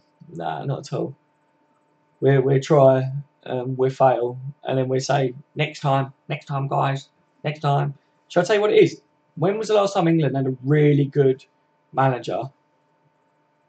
Ages. Do you know what I mean? Like we haven't had a manager that I think can play with the tactics that we got now. Why don't we go in for like low for Germany and someone that knows what they're doing in international football? We just always settle, don't we, for fucking has-beens and people that could do a job. It makes me sick, to be honest with you. Like, your tea is going cold, lad. I know, mate, I know. It's because I'm talking, like, I'm reading all these comments, and it does. Every single cup of tea I've made while I've been on these streams, they go cold. I mean, I'm drinking cold, pissy tea. Ugh. I'll get too engrossed, boys. I could do this all night talking to you lads about football and that. That's what it's about, isn't it? Luxembourg 0, France 0, lol.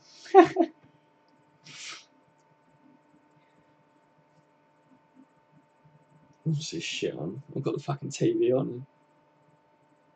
I can't think of Katy Perry. What has Katy Perry done to herself with that short hair? She was alright, wasn't she? So Bobby Robson was there for me. Yes, mate. It's got to be, innit? I think I get really sick of it, like how long they gave Hodgson and all that. Do you know what I mean? I feel like, why are we settling for it, man? Why the fuck do we just persist on settling for these crappy managers that they don't know shit, do they? Let's face it. You look at Hodgson. England went with Hodgson, right? Hodgson did shit at Liverpool, didn't he? So what makes them think that he's going to do any better for England? With the half the England team at the time was Liverpool's team that he had. It just don't make no sense to me. Big Sam is a twat. He could have done so well. Yeah, he fucking ruined it. I was well gutted about that one because I think he would have done a job for us, wouldn't he? I think as well the English players would have suited Big Sam. I think he could have, the way Big Sam likes to play. I think we've got the lads that could have played his system really well. But yeah, he's a knobhead, isn't he, for what he did? And he like the only English manager to never lose an English game or something. That's because he got sacked straight away. That does make me laugh, boys. Seriously. Oh, just done a wrong one, guys. Hopefully it don't smell. Obviously, we was at that Jamaican food festival thing earlier, so I'm a little bit worried about that. Oof. You don't exactly taste like a beer can sandwich, you know what I mean? God, fucking hell. You know when you do it, when it just fucking, it latches on. Oh. You know it's bad, don't you, when you can't stand it yourself. Sadly, I need to go to bed now. Thank you for the stream. It was a pleasure. Have a good night. And you, NSM, thanks for coming, mate. Always a pleasure to have you, mate. And yeah, I'm going to do streams for the weekends, guys. So you'll be able to come back and out hopefully for that one. So yeah, but always good. Remember, keep us updated on how it goes as well if you have that game. But yeah, good night, mate. Palace are looking. Where's the boy? Boy, I'll tell you what, you have got my sense of humour down to a T, mate. Yeah, yeah. I don't know why they would do that. I think Palace really need to stick with a manager. I think that's their downfall, is they're not sticking. If they drop out of the Premier League for a season, so be it. But let a fucking manager get in and get the players that he wants and get the team playing the way he wants, and you might actually see him do something. Harry Redknapp never got the chance. He had people skills too. Harry Redknapp should have been. Yeah, Harry Redknapp is quality. I think I rated him even when he was at Spurs. I thought he was a really good manager, and I think England needs someone like that don't take shit from people. Do you know what I mean? Roy Hodgson and that. Like, can you imagine him shouting at the players in the dressing room? You'd piss yourself laughing, wouldn't you, guys, if he started shouting at you? If like you had done something wrong, and then he was like, "I'm telling you now, guys," and he started talking with his voice, and I can't do it, but you just laugh, wouldn't you? You wouldn't take it serious. Good night, lads. Good night, Gabs. Take care, buddy. Thank you for coming as always, buddy. And let me know, Gabs, how it goes as well, both of you. You need to let me know how your little game goes. I'll be back for you tomorrow, Gab. And so it continues. Good shout, guys. Indeed. You playing a Wong? It's like Jonathan Watt, isn't it? Wait. If you had a list, how bad is that God has graced that man with a name like Jonathan Ross, and he's got that speech impediment? I really do feel for the bloke, do you know what I mean? At least he takes it with a good sense of humour, doesn't he? Do you know what I mean? Imagine, what's his name, Hodgson, with Jonathan Ross as his head coach or something. Be like two runners, wouldn't it, watching them talk in the changing room? Fucking hell. No.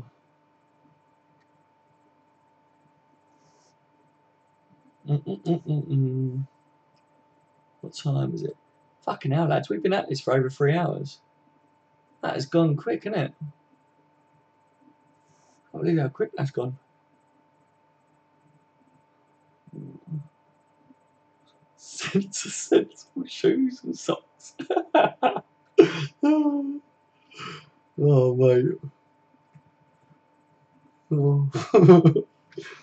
Oh, this has been a funny night, lads. I've really enjoyed it. Thank you for joining the stream. It's been brilliant, isn't it? I like how we've digressed a little bit tonight as well from footy as well, because like it is a football channel, isn't it? And it's a Liverpool channel, but the fact that we can all talk about other stuff as well. We've all got loads in common, not just Liverpool and football. So it's always a good thing, isn't it? Do you think our rivals Everton are going to beat us this year? No. I don't think they will. I think they're a better team. I think for once we're actually going to get better derby games against them, because for too long I think it's been too easy, isn't it? And although I love smashing Everton, there's no way that they're going to beat us, mate, to be honest with you. I literally hands down say that Liverpool will still smash them, but I think it'd be harder than normal. But I think we're just too good for them, mate. I think Everton have gone and bought loads of players, and I think some of them will come off somewhere. That's what happens when their team goes and buys loads of players. And don't get me wrong, Everton's obviously they're like our brother in arms, aren't they? And I want to see them do good up there in the Premier League, like below Liverpool. But I don't think that they can beat us at all, mate. YNWA as manager.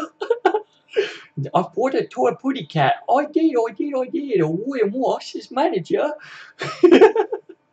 An assistant, they will be interesting intervals. Fucking hell, guys, you got to stop. I'm getting up, man. I'm overloading in here. Oh, Jesus. It's too funny.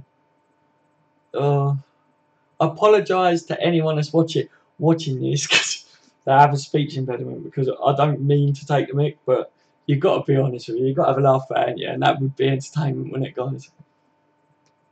Oh, fucking hell. My phone is running out of power, guys. Got to go. Alright, guys, mate. Thank you for joining. Take care, yeah, dude. I'll be back around Friday, Saturday next week anyway, mate. So, and I'll be doing videos all week anyway, so every day. Like, keep an eye out. But, yeah, take care, dude. Thanks for joining.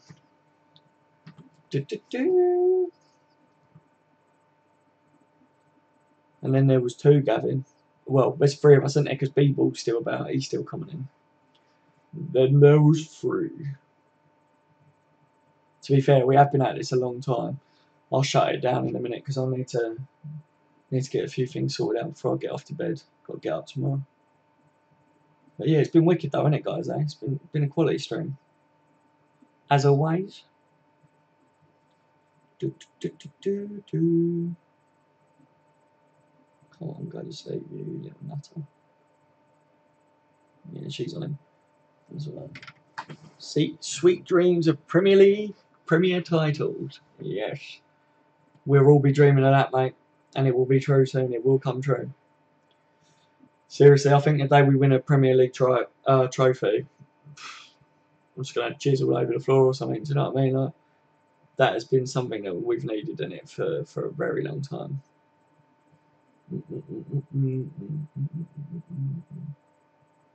Sorry, guys. I'm just watching the boy on the monitor. Why is it babies like sit upright and they fucking roll over and everything? I mean, he's in our bed. He doesn't sleep in his cot at all. So we took the side off the cot and put it next to the bed. And he's all over the place, mate. Absolutely all over the place. Get the pissing international break out of the way and get on with proper football back. Yeah, totally agree, mate. We'd have more to talk about as well, do you know what I mean? Because transfer window's closed, so the transfer shit is starting to die down. I want to see Liverpool. I want to see how our new players fit in and things like that. So, yeah, I can't wait to get on with this season again. I hate international breaks, mate, because I don't really follow the international teams that much because I just think it's pointless because obviously we're British and England is shit. I just give up with them a long time ago. Do you know what I mean? So that's why I don't really follow it. Liverpool to win the Premier League. Yes, we better win the Premier League. I think next year, if I'm being totally honest, I think maybe next year will be the year that we do it, and that's depending on if we get in like players like Van Dijk and that, or another centre back or something. But I think next year should be the year that we're going to push for it. But I think this year we'll be up there again, mate. This season I'll be happy, and Champions League. We'd all be happy, mate, if we won the Premier League and the Champions League this year. Fucking hell! Like, can you imagine? It's highly unlikely, but it's worth a bet, isn't it? I guess.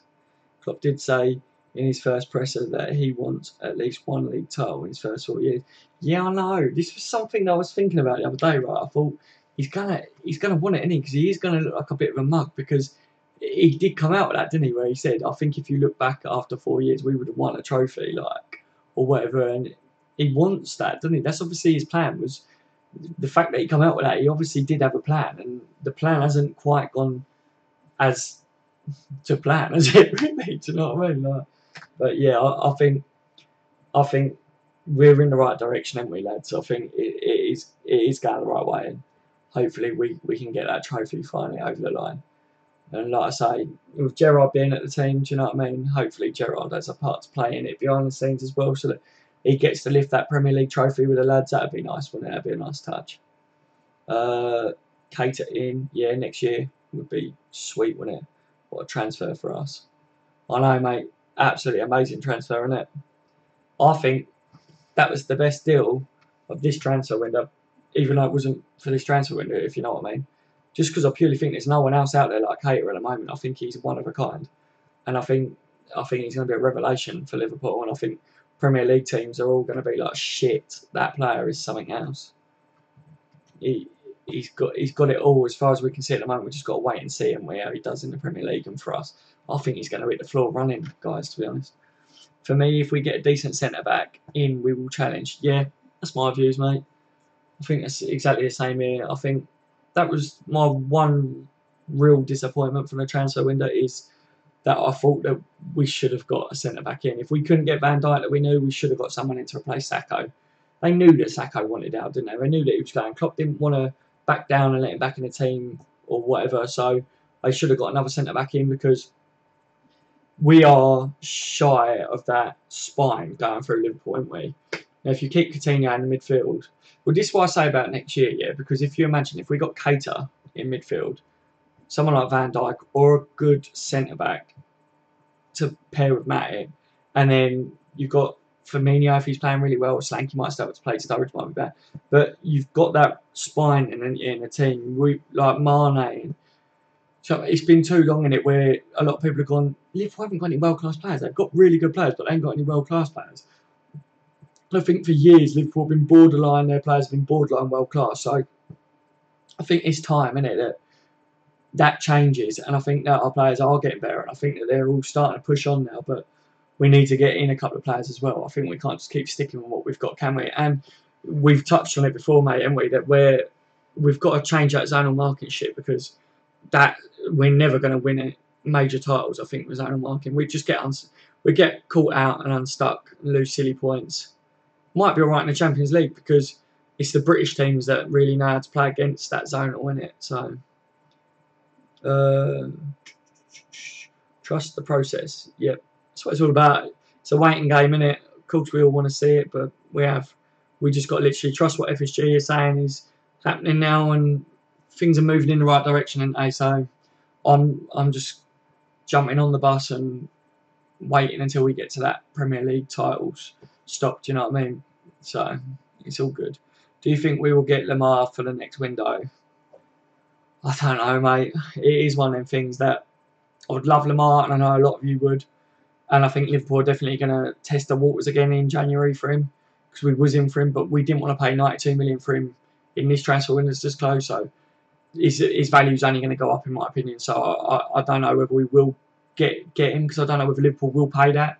It's something that I've said. If Coutinho goes in January, then we've got a lot more money to play with, and you'll probably see us pay what they want for Lamar. But I don't know on that one, mate. I think that is just wait and see how things pan out, really. Obviously, it's the same with a few of our players like Emre Can. We don't know what's going on with him, but it is just that waiting game at the moment, guys. Obviously, one transfer window's just ended, and my opinions on it is just opinions, and it's just my views. It's not anything concrete, so I only tell you guys what I think and get your views back. So, Karius, Klein, Matip, Virgil van Dijk, Robertson, Hendo, Keita, Lallana, Salah, Bobby, and Black Suarez, aka Mane. My starting 11 for next season. Yeah, what a fucking team that is. Seriously, that'd be sick. Karius gets rid of his shaky Bambi legs, then yeah, I can see him starting next year and being our main goalie. I could probably see Mignolet moving on, because I don't think Karius is going to be number one all the time Mignolet's there. I think Mignolet is going to get shipped out the door. I think if Klopp sees an improvement in Karius and sees that he's starting to settle in, then Mignolet will be out the door. So yeah, I think that team would be really, really strong, wouldn't it? And I'd really like to see that. That's potent as anything, isn't it? And you imagine just reading that now, right? Lallana gets an injury, you bring in Chamberlain. Yeah, we don't know whether Chan's still there, but if Hendo gets an injury, drop Keita like defensively, put Emre Can in there or whatever. You've got Wijnaldum to take any of the places. That midfield triangle, we've got so many things. Salah, if he goes out, you can move Mane over to the right. If we still got Coutinho, there's everything in it. And Woodburn, by next year, and that's going to be another season on. So yeah, it's just I really am enthusiastic about the future. I think a lot of guys are slating Liverpool at the moment, and they shouldn't be. I think we're going to be good. I don't rate Mignolet at all. I think he's all right at shot stopping, isn't he? I think he's all right at saving some shots, but he's too shit in the air, isn't he? And he don't come on that box, and he's not the best with his feet, is he? He thinks he's fucking Ronaldinho, doesn't he? Sometimes with that ball, and he scares me the way he tries to do all them little flicks and stuff. But yeah, I think the only strength to his game is shot stopping, and you can see that with his penalty stats. He saved like half his penalties, isn't he, or something. So I think that's the only thing that he's got really going for him. The rest of it he lacks. So I have seen a slight improvement of him. Last year, he started doing a bit better on crosses now, but he's still not that goalkeeper that we want. That, you know, when that ball comes in, your defenders ain't got to worry about it. If they miss it, they know their keeper's getting that ball. Do you know what I mean? I think at the moment they're double guessing the goalkeeper, which is not going to help, is it? You had the zonal marking to not trust in your goalkeeper. It don't matter what defender you got there. You've got problems, haven't you? B-ball. Ward is a good goalie as well, though. Yeah, I was saying that earlier, mate. Earlier on in the stream. I rate him. I think he's a really good goalie. I think he's up there, like, at the moment, and could push for a starting spot. Like, I think he's up there with Mignolet and Karius, but I think the only thing that the others have got is a bit more experience, especially Mignolet. He's got more Premier League experience, but Ward, for me, if you gave him a run of games, I don't think he'd let you down. I think he just needs some experience. That's it. And I don't mean loan experience as well. I mean he needs some Liverpool big games experience. And yeah, I think it'd be quality. I did that in thought of Coutinho leaving, but Genie, Ox, maybe Chan, Marco in his replacements. Yeah. I think you're probably thinking like me, and that Coutinho is probably going to go next year. Yeah, when you're looking at it, we're still strong, aren't we? And I don't know, man. I don't know if you agree with me, but do you? I know a lot of people they want Lamar and that, but I just can't see Liverpool throwing that much money in for Lamar when we could strengthen other areas more. We need to strengthen other areas more. I don't know. It's just a thought. I really like Lamar, and I'd love to see him come in. Of course, we'd love to see a player like that come in. But on a serious note, I think that there's other areas that we could maybe strengthen a little bit more. I think because of our injury worries with strikers and that, I think we should get a striker in that guarantees you 25, 30 goals a season. That wouldn't hurt, even if he doesn't play all the time. Just to have one like that we know is an out-and-out goal scorer. I mean, Solanke could be that for us. I think he's a quality player. I do rate him. So we have to wait and see on him. And then, like we say, centre-back and that, we need to sort that out, don't we, really? It's difficult. It is difficult because I know a lot of you guys want to see Lamar come in, but I just don't know at the moment, guys. I really don't know whether Liverpool are going to be willing to pay that amount of money. I think if we was willing to pay that money, we would have done it already. I think it would have happened. With our net spend, we didn't break the bank, did we? So I've seen people want that twat Benzema and Mank Schmeichel. Oh, Benzema and Mank. I've seen people want that twat Benzema. Is that Benzema or Benzema or and Mank Schmeichel? Let me know what you mean, Gav. Sorry, buddy. It's getting on a bit.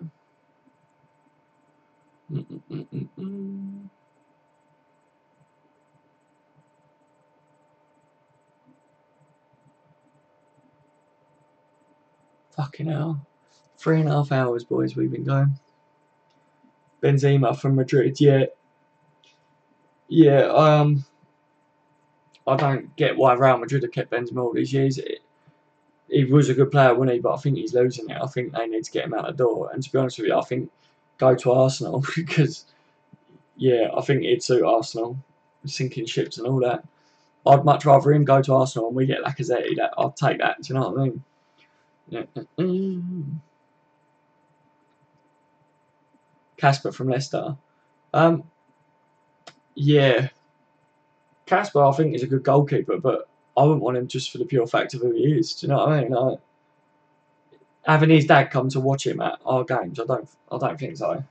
They're like our rivals, aren't they? Do you know what I mean? And I think he should end up Man U's goalkeeper, shouldn't he? Really, in the future, I think they're not going to keep hold of De Gea, are they? Much longer. Let's face it. He'll be off to Real Madrid next year. Trust me. So I think they're getting him in. To be honest with you.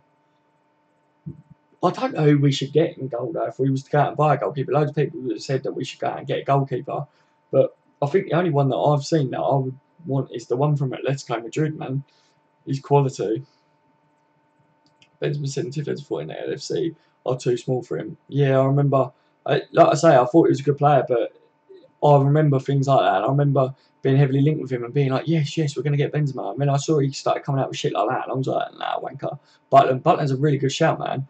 I watched him on the interview where he come in and spoke to Steven Gerrard and that, he seems really like mature as well, doesn't he? Like quite grown up and quite level-headed, like, which is what you need. Do you know what I mean? And he's a big lad, isn't he? I mean, I know goalkeepers are, but he's a big lad. He's future of England, isn't he, Butland? Let's face it. To be honest with you, I think he's now. Hart's just thrown it away, isn't he? I don't know what happened to Hart. Overrated, probably. He never really did anything amazing, did he, Joe Hart? He just seemed to be number one and play for Man City and did well because he had a team that could do well. Do you know what I mean?